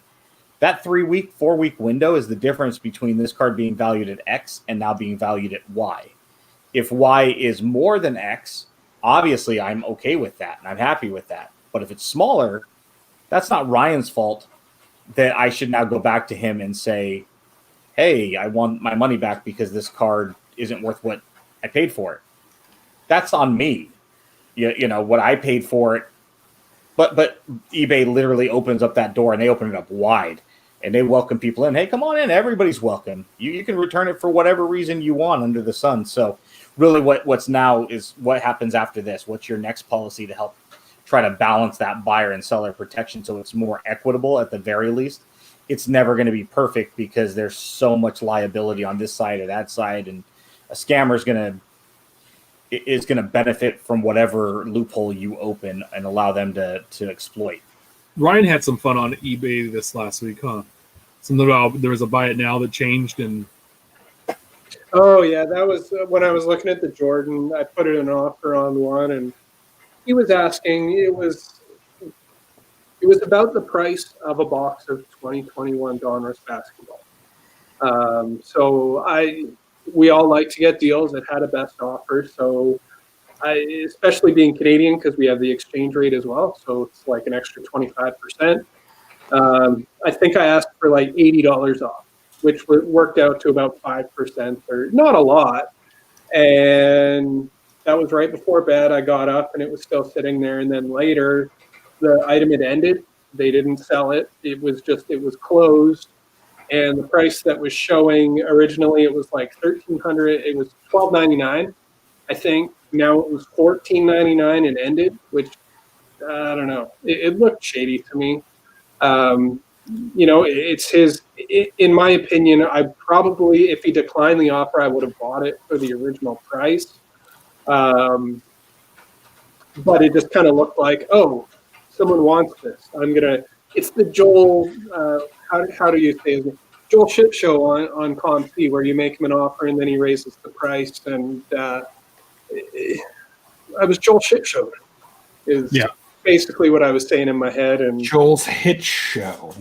Yeah, no, it's like collector sex change. It's not collector's exchange. It's collector sex change on eBay.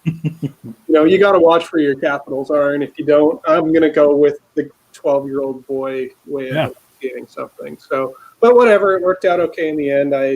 Because I dragged my feet, the one I originally wanted wasn't available that day, and I was targeting an 8, and I got an 8.5 for not that much more. And it's a card I've always wanted. So, yeah, whatever awesome. He left out on a significant sale. Well, there was a parallel I wanted for Garrett Hampson, and it was like numbered out of 99, and it was a little expensive.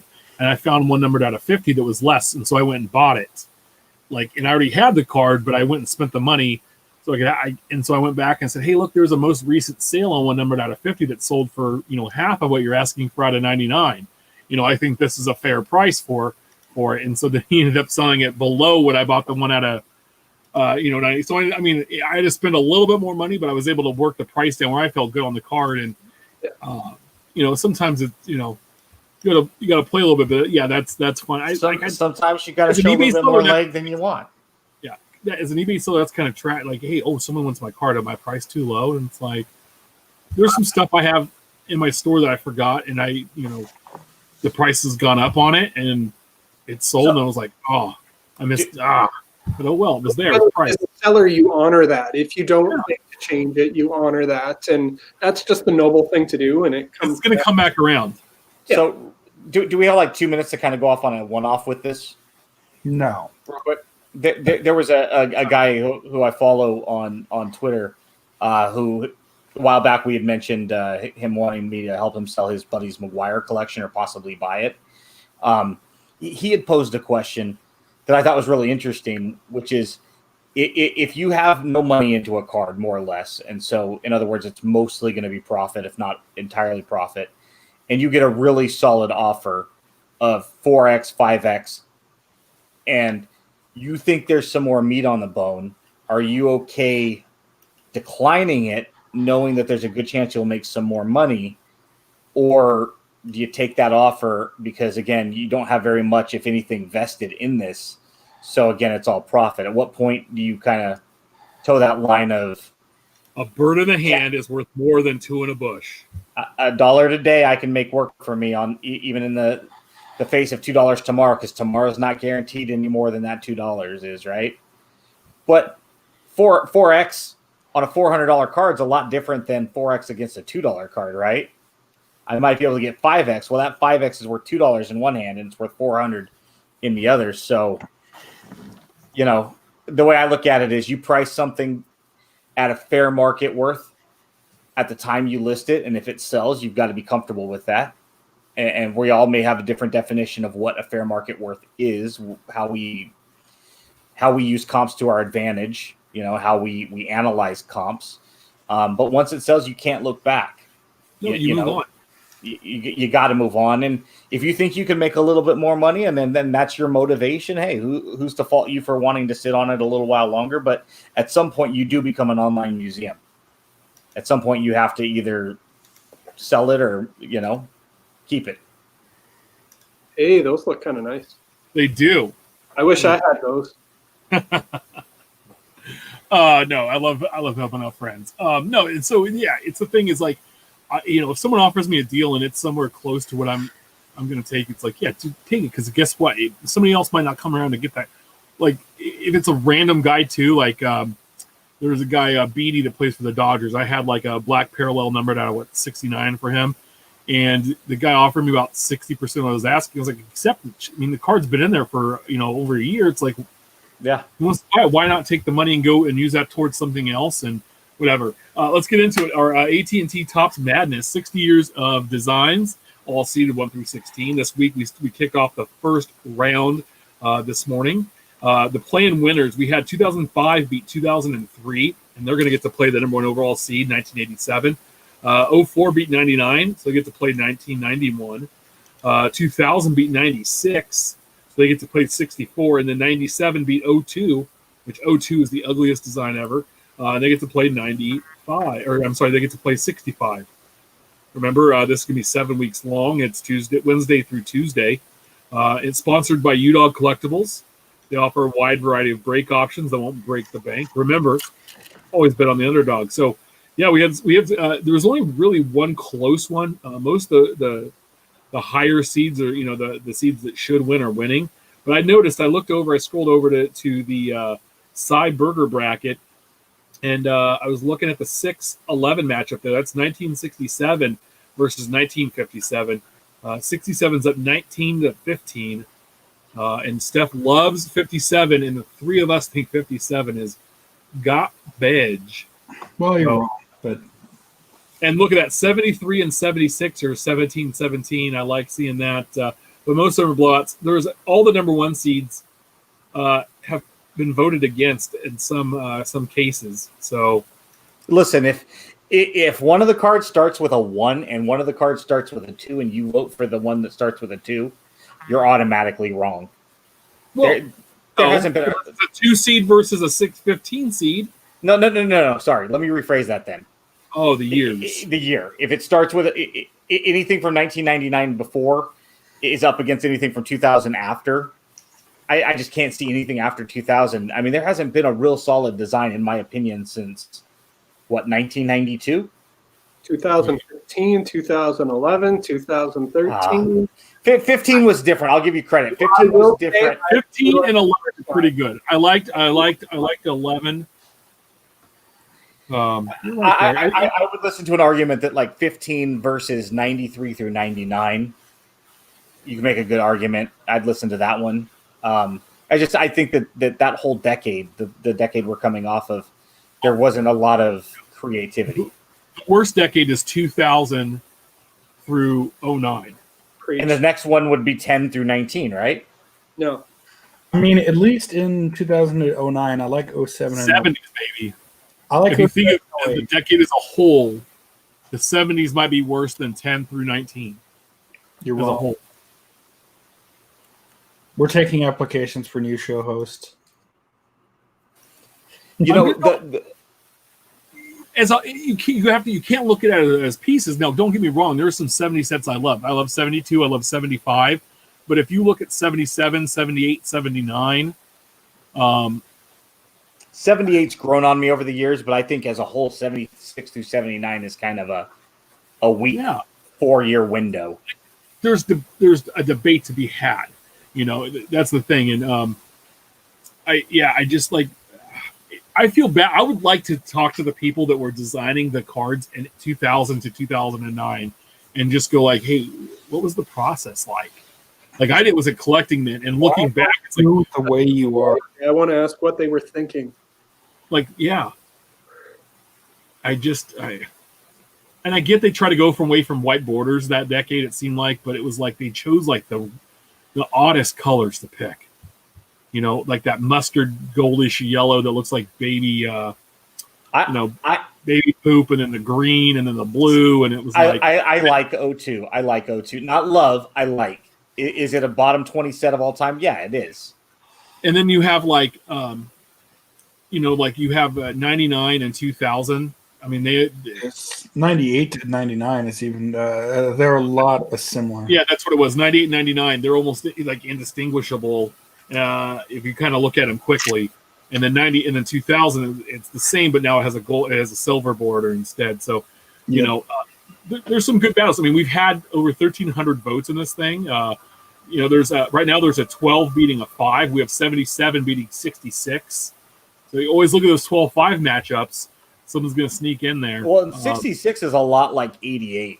It's just kind of flipped around a little bit with the bar across it. And I think what year was it? They did it again in the 2010s. I forget which year it is offhand that had that bar across it as well. 16 maybe. Yeah. Then you have the 7-10 matchup down the Rich Klein bracket. 86 is the 7 seed with 17 votes, and the 10 seed is 68, and that has 17 votes. So that's a tie with a 7-10 matchup there. So there are some tie ones. Surprising enough, 2015 is giving 1963 a run for its money in the Cyberger bracket. So check it out. We sent the link out from About the Cards Twitter handle earlier. We'll do that every day. And then I know Herman and a few others want to be tagged in that. So if I can remember, I will do that. But check it out, and also check out Underdog Collectibles. We thank them for sponsoring this. Everybody, if you go in and vote and you put your email in there, we're going to enter you in a drawing, and someone's going to win a box of 2020 Hobby Update from Underdog. So that's an awesome giveaway too. Yeah. They threw it in. Besides winning this to sponsor this tournament, they say, hey, let's do a giveaway as well. And I like that it's a flagship design. Panini Contenders Football. I asked earlier, has it outlived its purpose? And the reason behind this, and I'm glad that Dub's still hanging out with us tonight, because he opens a lot of football and on his Periscope page, and I hope he moves it over to Twitter once Periscope goes away in a few months. But no one seems to ever like the base design, or the base cards, the veteran base. Like everybody's like, at some point, a lot of breakers, after they've opened a few cases, stop shipping base. I think the design is lazy year to year, and you have items like all the shiny stuff now with Prism, Mosaic, Select, Optic. I mean, even Donruss, I think, get a little bit more love. The only thing people are looking for are those, the rookie autographs of, the top players, which are hard to pull. And I don't know. What are your guys' thoughts? I mean, are there times where we need to retire a product because it's got a popular name, but if you ask people, it's like, well, I only want the Joe Burrow autograph card. I don't like, or I want two, or I want an XYZ player, but any of the other stuff that's in there is whatever. Going through the checklist, and I was thinking this last week when they put it out, and I think I've thought of it the last few years, is Contenders started out, the beauty in it was the simplicity. It was like, it has the distinct theme. I actually like the base design this year quite a lot. I think it looks good. But it has the gimmick. It has the anchor, if you will. And then you had the rookie autographs. And then there was the added layer of the short prints that they had early on, like some of the no-name guys, but they only had like 25 cards. So built in. But now they've added variations. They've added parallels galore. Some of the ones that they've done in the recent years, like the ticket stubs, those are really cool. But I find it all confusing, and I'm trying to sort out in my head, and there's nothing. It's kind of like the Topps variations where you don't know which is which. Mm-hmm. So it's become confusing that way. It's like, well, I have this. Is this the rookie card? As a collector, I want the rookie card, not the insert. I don't know definitively which it is. That isn't clear. Plus, you have that added layer of draft. Like, I was looking at pictures and, trying to source pictures and stuff on eBay. And a lot of people do not put draft for draft stuff. So it's just trying to find and sort through and get that card that you're looking for. It's really hard to do now. And it kind of, and I was thinking that, and it's like, it used to be simple. Even though, I'll full disclosure, I don't collect a lot of football. So I haven't broken much Contenders in my life, but even just sorting the checklist out, I have to kind of color code different chunks so that I'm, making it make sense. And it seems confusing, I think, is part of what it is. Well, and you're not wrong, especially with Contenders in basketball, and I guess they've rolled it over into football too. But when the base set contains the base autos, and it's for someone chasing that down, they want the rookie edition of whatever key player they want. The variation on some of the sets in particular is just a little notch in one little section of the back of the card. And they have the second variation is 2 notches and 3 notches. Which one's rarer? Why is there notches? Not just rare. Yeah. And Dub says, even he goes, Contenders is a hit-only product. The base cards are dime box, even Mahomes and Brady. And most products, Mahomes, Brady, maybe Aaron Rodgers, a buck or two on, a Donruss card, just by name value, right? Mm-hmm. But again, like, those are, like, at some point, like, I don't think that, the Panini might see it that way, and I might be wrong.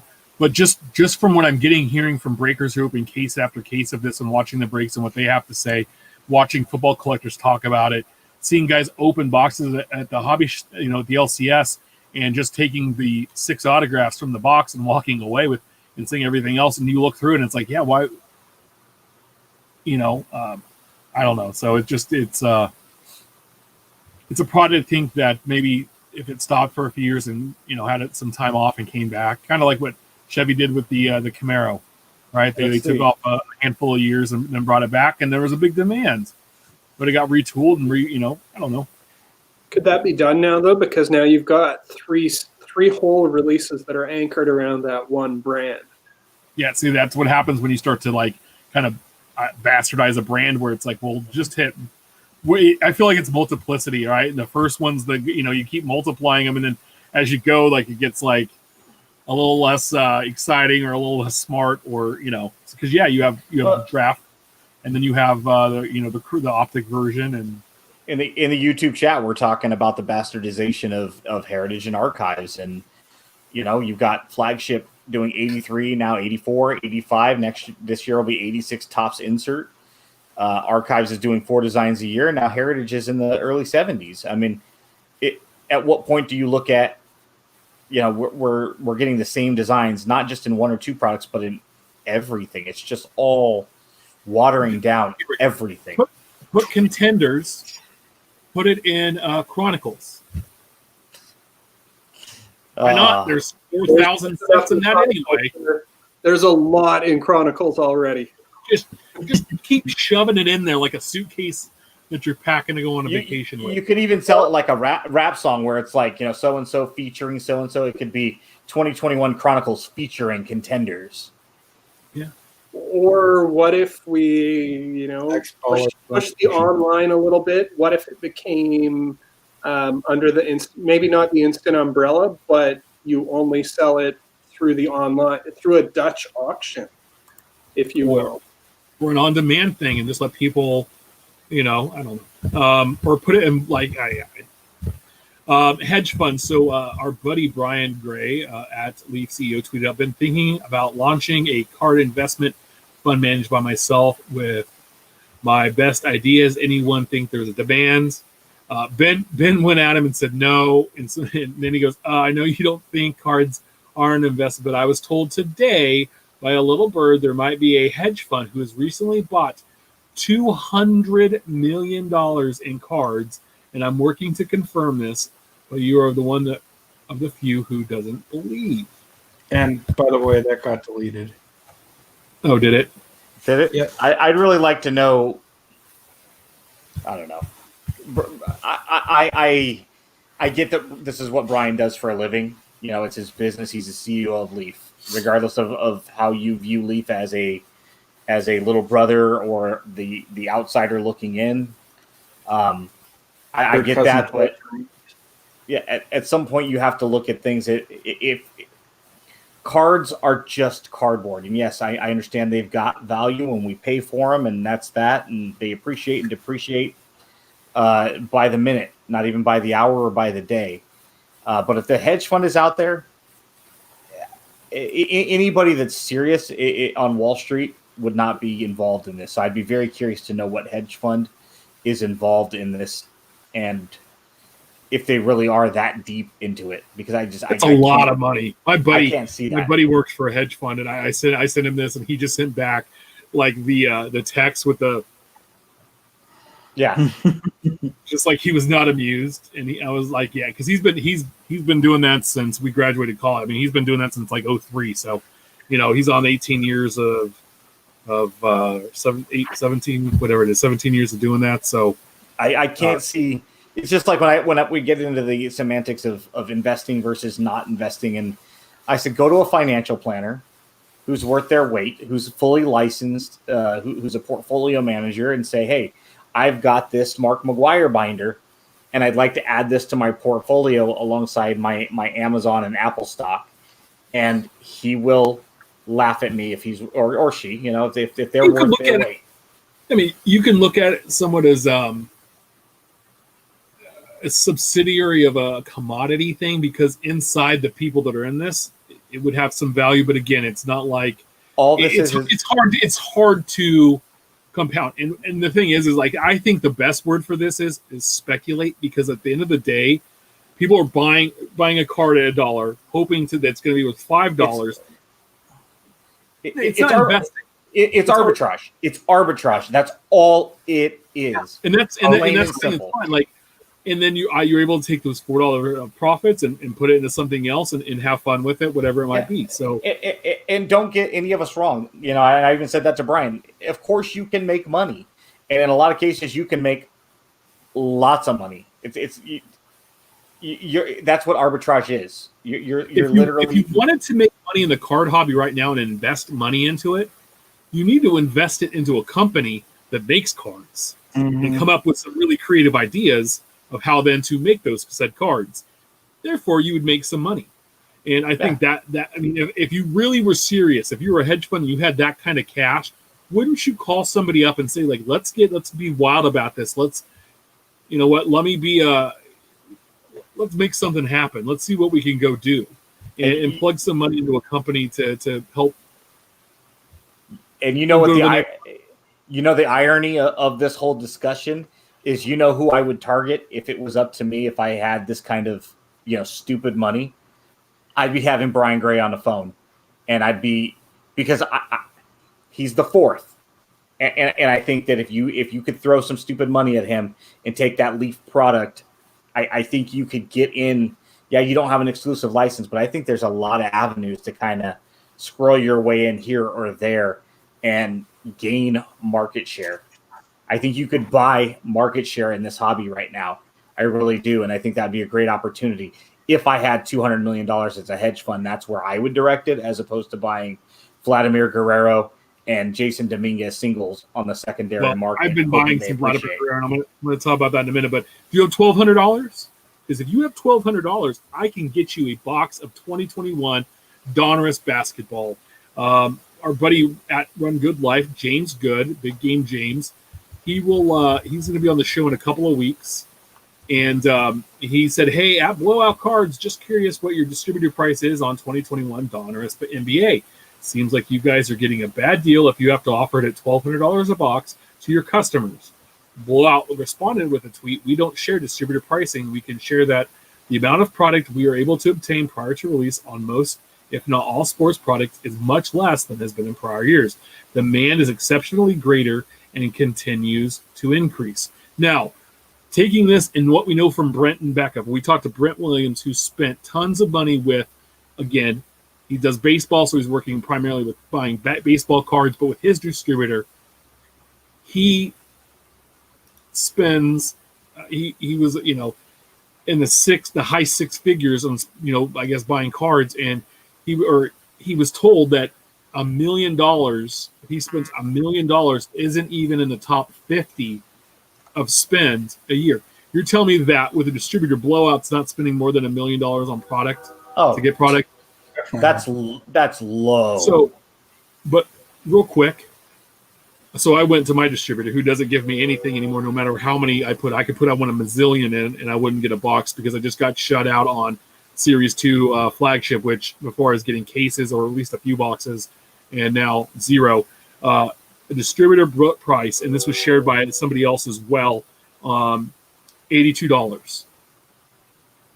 And the boxes are going for $1,200. This box, even with a great rookie class, we're talking the guys from 18-19, even with the Zion and Jaw last year. I mean, this is maybe a $200 box at best, at best, right? That there would be, you could make 50 to 100% profit on that, but to make what is that, 15 times the amount of that it costs to buy is. I don't get it. And if you're buying these boxes for $1,200, what are you expecting to get? Yeah, because wait for somebody else to do it. Let them drive the car off the lot, and then you go and you buy that card for like their big hit, a couple $100. Then go buy 4, 6 of them. Like, what are you expecting to get? It's Donruss basketball. Most products, regardless of what it is, has a negative rate of return, a negative return value. It doesn't matter if it's 10%, 20%, 50%. Most boxes you open, you're not going to get your money back if you were to sell everything on the secondary market. And that's a fact. Let's assume that you were at 200% over your MSRP. That puts you at $164, roughly. Let's raise it to 200. Let's raise it to 300. And next thing you know, you're paying $1,200. You would have to have the most incredible box in order to get any money out of that. And if you're doing it just for fun, man, the amount of money you could, if you took that $1,200 on the secondary, you could get just about everything your heart desires for $1,200 out of that product, I would imagine, because people are going to take a bath on it. And they're going to just look to offload it to cash out whatever they can get. Yeah. And so the guys, it's going to be really buyer beware. And I can't wait to see some of these get opened at $1,200. But anyway, our buddy Dub is in the chat, and he is very wise. He put out a tweet earlier. He goes, I might not speak for all the hobby veterans, Many have been around longer than me, but I know several who agree with this sentiment. He says the divide between collectors and whatever else is going on in the hobby right now is so immense. All of a sudden, people with 30 years experience in the hobby are dummies. We've learned a little. We've all learned a little skepticism from booms of the past. Just because we are skeptics doesn't mean we want things to fail. It's the opposite, really. We want things to be successful, and we've seen how they've failed in the past. Too much, too fast, too many investors / flippers, too high in price. All of it makes a lot of us all nervous and makes a lot of us question things. The questions, the observations, the double takes, it all comes from a point of passion for the hobby. Take this however you want, but I'm determined to leave the hobby a better place than I found it in 1987. Peace. I can't agree with this more. You know, we talk about this quite a bit. And I think people think like we talk bad about grading. We talk bad. It's not. I want to try to educate. We want to try to educate everyone on what's happening and what's going on, and not to get caught up into buy a $1,200 box of cards and then realize you have $40 worth of cards at the end of it. And then how does that make you feel? You get very discouraged. You think like you feel very taken advantage of. I don't know. And again, too, it's like prospecting. It's like, yeah, this guy might be, but it's like, how many times have we seen a Mike Trout? Even Ken Griffey Jr. You look back at the guys in this, like the Reggie Jackson, like, he was Mr. October, 70s and 80s. I mean, you look back at these guys and they were the top at their game, but today it's like, okay, I feel it's like Mickey Mantle, Mike Trout, and then everybody else kind of falls behind them. Even Willie Mays and Hank Aaron and some of those all-time greats don't hold a candle to what those two guys, and it's like, I don't know how to feel. I just want to know what your guys' thoughts were. I mean, because I think we've all been around quite a while collecting, and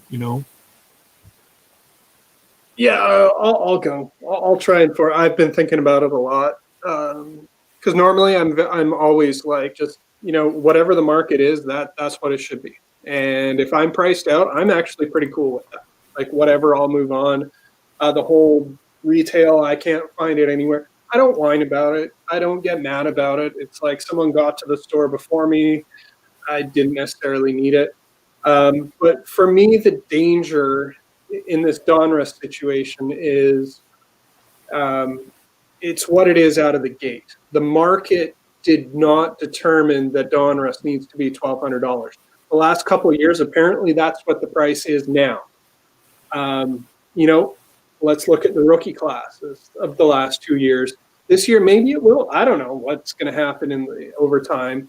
But the market led it that way. If in a month after release, 2021 Donruss basketball is $1,200 a box, awesome. The market decided that. But right now, it's where did that price come from? Like, was it a matter of throwing darts against the board? Is it some sort of great experiment of how high can we go? There are more people, like insane amounts of people trying to get from distributors. And I get all that. There's not enough to go around, so the price is going to be higher. But going that exponentially higher, I think, is dangerous on a lot of levels. It's feeding into the FOMO, like the fear of missing out. It's feeding into when it trickles down to retail. We already see the shortages. We see the lineups, everything else. If Hobby Donruss is $1,200 a box, what's a blaster? It has to be $100, $200 right off the bat. What about the next products that come along? What about Prism? Is Prism now a $5,000 box? What about hoops, right? And I agree. It's let the market decide. Even if you want to sell the $82 box and say started at $200, let the market decide if it needs to go up from there. And I think they're looking back, and it's like, well, why don't we just start where the last one finished? Because God, this everybody's got to have it. Why not instead of us losing out on all that money? And you have to look back. Like, we've really had from 17, 18, 18, 19, and 19, 20, some of the best players in the NBA, like young players in the NBA, have come from those three classes. That is hard to do year after year after year. Have you heard about any of these guys having great seasons? I have not heard about anybody touting how awesome Anthony Edwards or James Weissman's been. I've seen some people say, "Oh man, Weissman's better than I expected." Well, he had a career high 20 points tonight. But the hype. And name three other guys in the draft class. I mean, here in Sacramento, we all know about Tyrese Halliburton because he's actually playing really well. He went 12th overall. But name some of the other guys doing. Who was the third pick in the draft? Who was the fourth pick? It's rare any year that you're going to have more than two or three big rookies. I think we've been lucky, but even if it was as good as last year or, the year before, where we're coming out of the gate, it boggles my mind. I don't see a happy ending anywhere. You have the regular hobby shop owner. How are they going to even get stock to stay in? Like, that's the thing that I'm wondering is how are these stores going to stay in business? Yes, they might get that one box this time, but as prices keep going higher and higher and higher, the risk for them is higher and higher and higher. And they stop. It just seems like, to me, the whole societal concept of the rich getting richer and everyone else is losing out and having to, it is a hobby. We're here for fun. Everything else, if I can't open another box of cards in the rest of my life, I'm probably okay with that because I don't buy a lot by the box anyways. But there's so much out there to collect as it is. But there's so many ripples that I can't even articulate right now. Yeah. That it's not just Donruss that's the danger with this. It's everything else. It's other sports. It's there are people that will pay it, and there are people that can afford it, and it means nothing to them. And that's fine. I don't get jealous in that regard over what people can afford, and because I can't, I'm not going to get mad at. I'm happy for them. But there's some foundational parts that it just seems to be. My thinking was a couple days ago, and I don't know how you enforce it, but if we have a minimum price that a lot of companies do have, I'm assuming it probably doesn't need to be enforced anymore.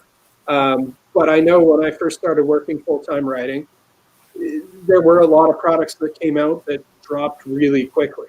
And, because people didn't want them. Well, what if the card companies came along and said, for the first month, don't sell it over this, or you can't advertise over than this price. It's like a maximum map, if you will, or, Because I know for a long time, Panini Football, they had that mapping and it could only go below a certain point. Yeah. And for like years, that was a big thing because it was really hard sometimes to move some of their stuff, like 2013, 2014. You remember that? And it's like, yeah. So there's ways around it. The easiest one is sell 2 boxes for the first month to cover your expenses and whatnot, and then you've got 3 cases sitting in the back that you can go and sell for the $1,200. And I wonder how much. When I was looking at National Treasures basketball, and if you look at the number of Zions that have popped up on the market, it seems to suggest that there is a lot of unopened wax sitting sealed still for a lot of the stuff, which is helping. To me, it seems like it's helping fuel this. There's not a lot out there. Yes, it's popular, but if we're giving like a slow drip of releasing wax, then that helps fund that. But it also helps the price of wax go up. And there's just so many things going on that I'm trying to wrap my head around. That. Well, and if you're a distributor and you had 100 cases of this, why wouldn't you just release like 10% at a time and let that ebb up and go, okay, we're sold out. That went quick. Okay, well, hey, guess what? We just got an extra shipment in. Here's now 15% of what we had originally. And then now it's this price because those prices can go up. My thing is noticing selling basketball, this last 6 weeks, right?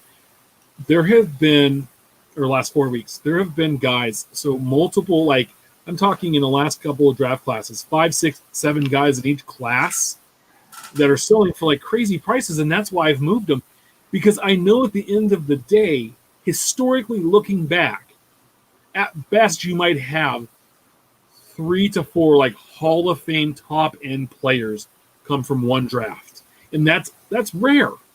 That is really rare. You look at an example is Phillip Rivers retired today. The 04 football class, you had Eli, you had Rivers, you had Fitzgerald, you have Big Ben right there.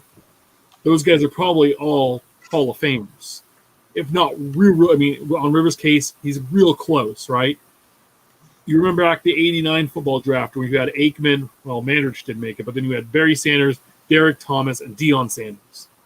But then you have a draft where it's like Steve Entman, Quentin Coriat, Heath Schuler. Like it doesn't work out. And so in basketball, it's the same thing. So it to me, it's insane. And I think we all have different versions of what we want to do, but just be aware of historical. And a lot of people are coming in without any history. And Dub's thing is don't think that the people have been doing this for 30 years, 15 years, whatever it is, that have spent time. And remember the hobby in 2012, 2010, 2000s, what it was like. Mm-hmm. And just say, hey, you're dumb. This is the way it always is. And it's like, no, we're in this weird, bizarro hobby land that didn't exist almost 24 months ago. So if you entered the hobby within the last 24 months, assume that anybody who's been in the hobby longer probably knows a thing or two that you don't. Doesn't make any of us experts. It just means that some of us know some other things that you might not yet know. My only thoughts on what Dub said is, hey, the Mark Twain said, history doesn't repeat itself, but it often rhymes. We're not in a JunkWax era 2.0 that's linear. It's not identical. But man, it sure is closely related. It's just different, but it's so much the same. And that may sound contradictory of itself, but the JunkWax era 1.0 was pre-internet. This is post-internet. It's different because of that, the way they can get the products to us. But the onslaught of how often they come, and you look at one of Ryan's checklists, just one, pick a random one, and look at the sheer amount of parallels and start doing the math on how many cards have got to be produced just to cover the parallels before we get to the base cards that have to be in there in order for the pack odds. If you start doing the math against the pack odds, you will come up with an insane amount. And Ryan, how many checklists do you think you put out for Beckett on behalf of the manufacturers in a given year, just in 2020? 150 to 200. Okay, so let's say that number's 200, and let's say that they're all identical as far as the amount of cards produced, and we know that that's a falsity right there, but let's just assume for the sake of the math, just do the math on one, and then multiply it by 150 or 200, and that'll tell you approximately how many cards. And of course, there's no way for us to actually know that because we're not going to know how many base cards were produced. But if you look at the back of the pack odds, you could probably come close within a plus or minus of 10%, I would imagine, if you sat down and tried to do the math. It's insane. They're not making a million of each card anymore times 5 products. They're making thousands upon thousands of cards times 150 to 200 checklists. So a prime example of this was update or was with the golds, right? Or even series 2, where the gold parallels, and this is the last couple of years where your gold insert numbered out of whatever the year was, 2019, 2018, 2020, out of a jumbo pack was 1 a pack, right? So you get 10 in a jumbo box.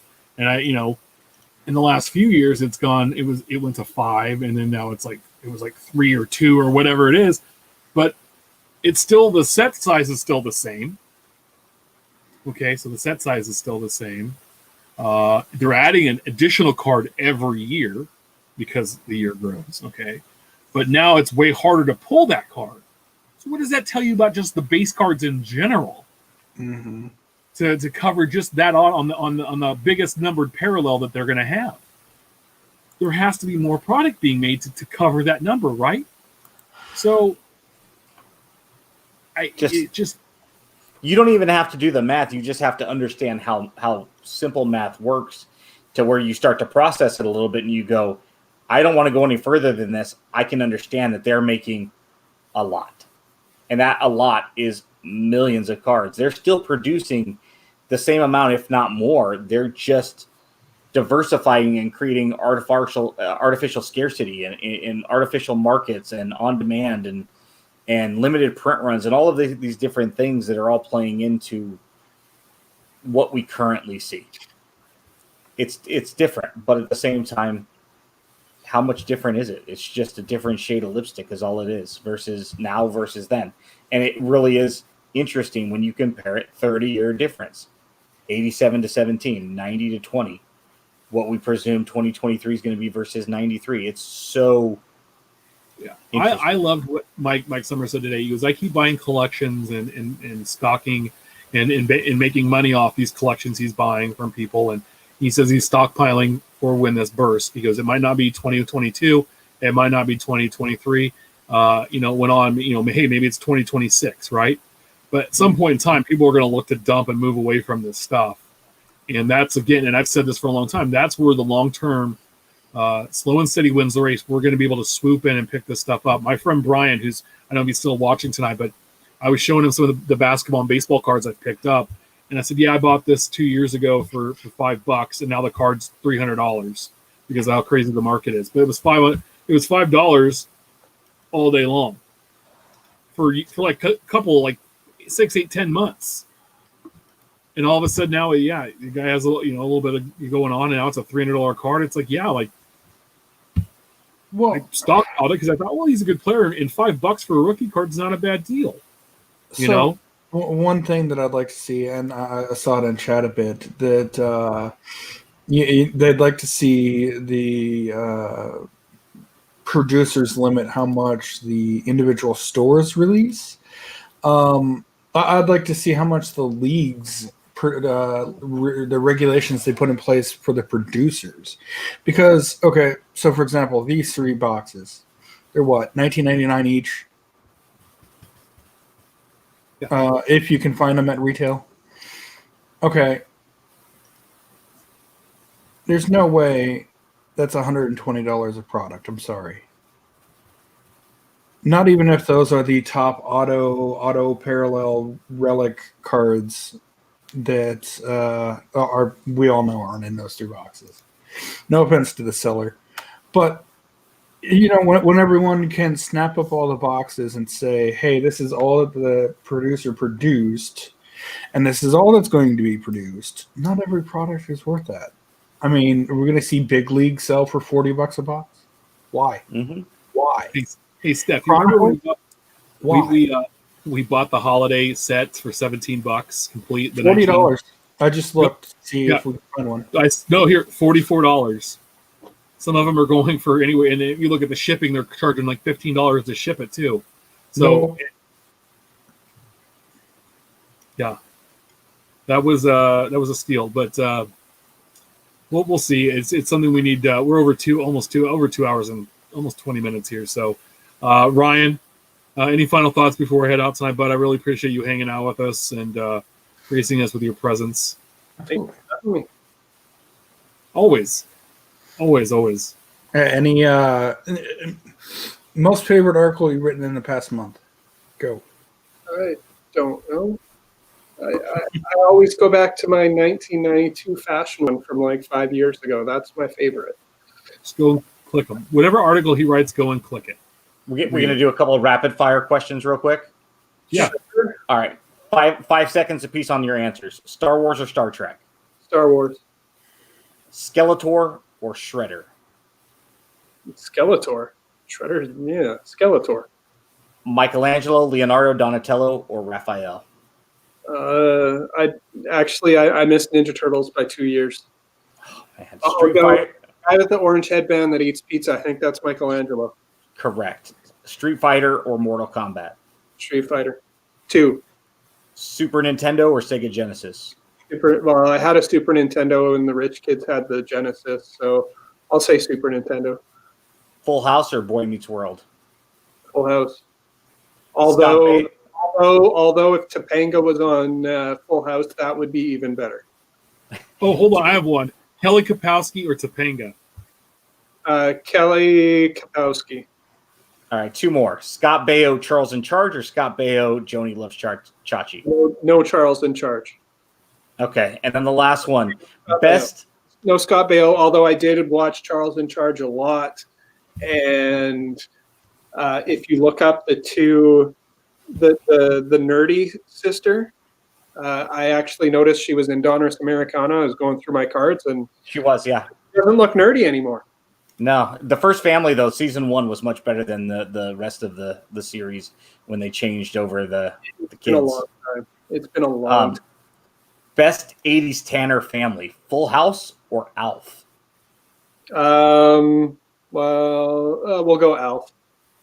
All right, that's what we got. Look at when the Ryan, he's like the Beyonce. He just needs to have one first name now. He's just Ryan. I have a final one. Castle Grayskull or G.I. Joe? You mean Masters of the Universe? Yeah, duh. Castle Grayskull. By the way, Brian, at Target here, I noticed they and Walmart they have re-released He-Man, Masters of the Universe, like He-Man, Skeletor. Have you seen those? I've seen them like twice. Expensive. They're hot up here. Basically, my thinking on that is that's basically like Topps putting out, the endless supply as reprints. I'm gonna honestly, I want the originals. I don't need a reboot, man, because I paid the same amount for a beat up one that was chewed on, but whatever.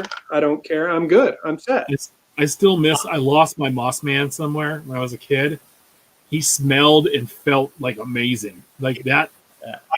I lost mine too. What I did is we had snow once, and I was bored, so I was throwing my He-Man in the air and just letting them land in my yard somewhere, and then I have to go find them like a dog, I guess. And Moss Man didn't service until spring. It was quite the same after that. This is the greatest conversation I think we've ever had on the show. Yes, I think so too. When the Ryan Cracknell is holding up a stuffed Alf at the end of the show, you don't get better than that. Alf or Cats? My cabinet of awesome is pretty freaking awesome, man. I'm saying, dude, you're gonna need to give us like one of these with a camera phone. Well, if next time, if you invite me back one day, if I can do it on my phone, I can. But no, we got everything in there from the 80s and 90s, and Mr. T actually has a shelf dedicated to himself in there. And yeah. Alf or I have one for you. The A-Team or Dukes of Hazzard? Ooh, that is tough. But the A-Team has Mr. T, so I'd probably. Right. That is the correct answer. And what do you mean if we'll have you back? All you have to do is say, "Hey guys, I'm coming on tonight." You have like a dude. I'm Canadian. I do not invite myself to. I have to apologize. I'm finally living near a close family member for the first time in 20 years. And if I pop in to knock on my mom's door, because we're not supposed to visit up here, I'm still apologizing for just stopping by or making the point to say, I'm your son. I can come over whenever I want. And well, we cordially invite you on every episode from here on out. Well, so you just tell us which invitation you're willing to accept. Okay, real quick, because I love Dub so much, Tiffany or Debbie Gibson?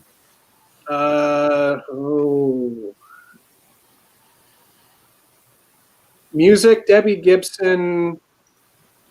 Album covers, Tiffany. All right, then Madonna versus Cyndi Lauper. Madonna. Okay. Before she got weird. She got weird about when I was in grade 7. Her whole everything post Body of Evidence was really kind of weird. Yeah, I agree. She had like an accent, and yeah. So Thundercats or Elf? or Elf. Those are totally different, man. Yeah, One dude. hates That's cats, why. and one That's why. likes cats. That's There why is- I You can. have to say Voltron or Thundercats, right? One Yeah. hates cats, one likes cats. That's why I came up with the questions mostly. That's rant. That's it.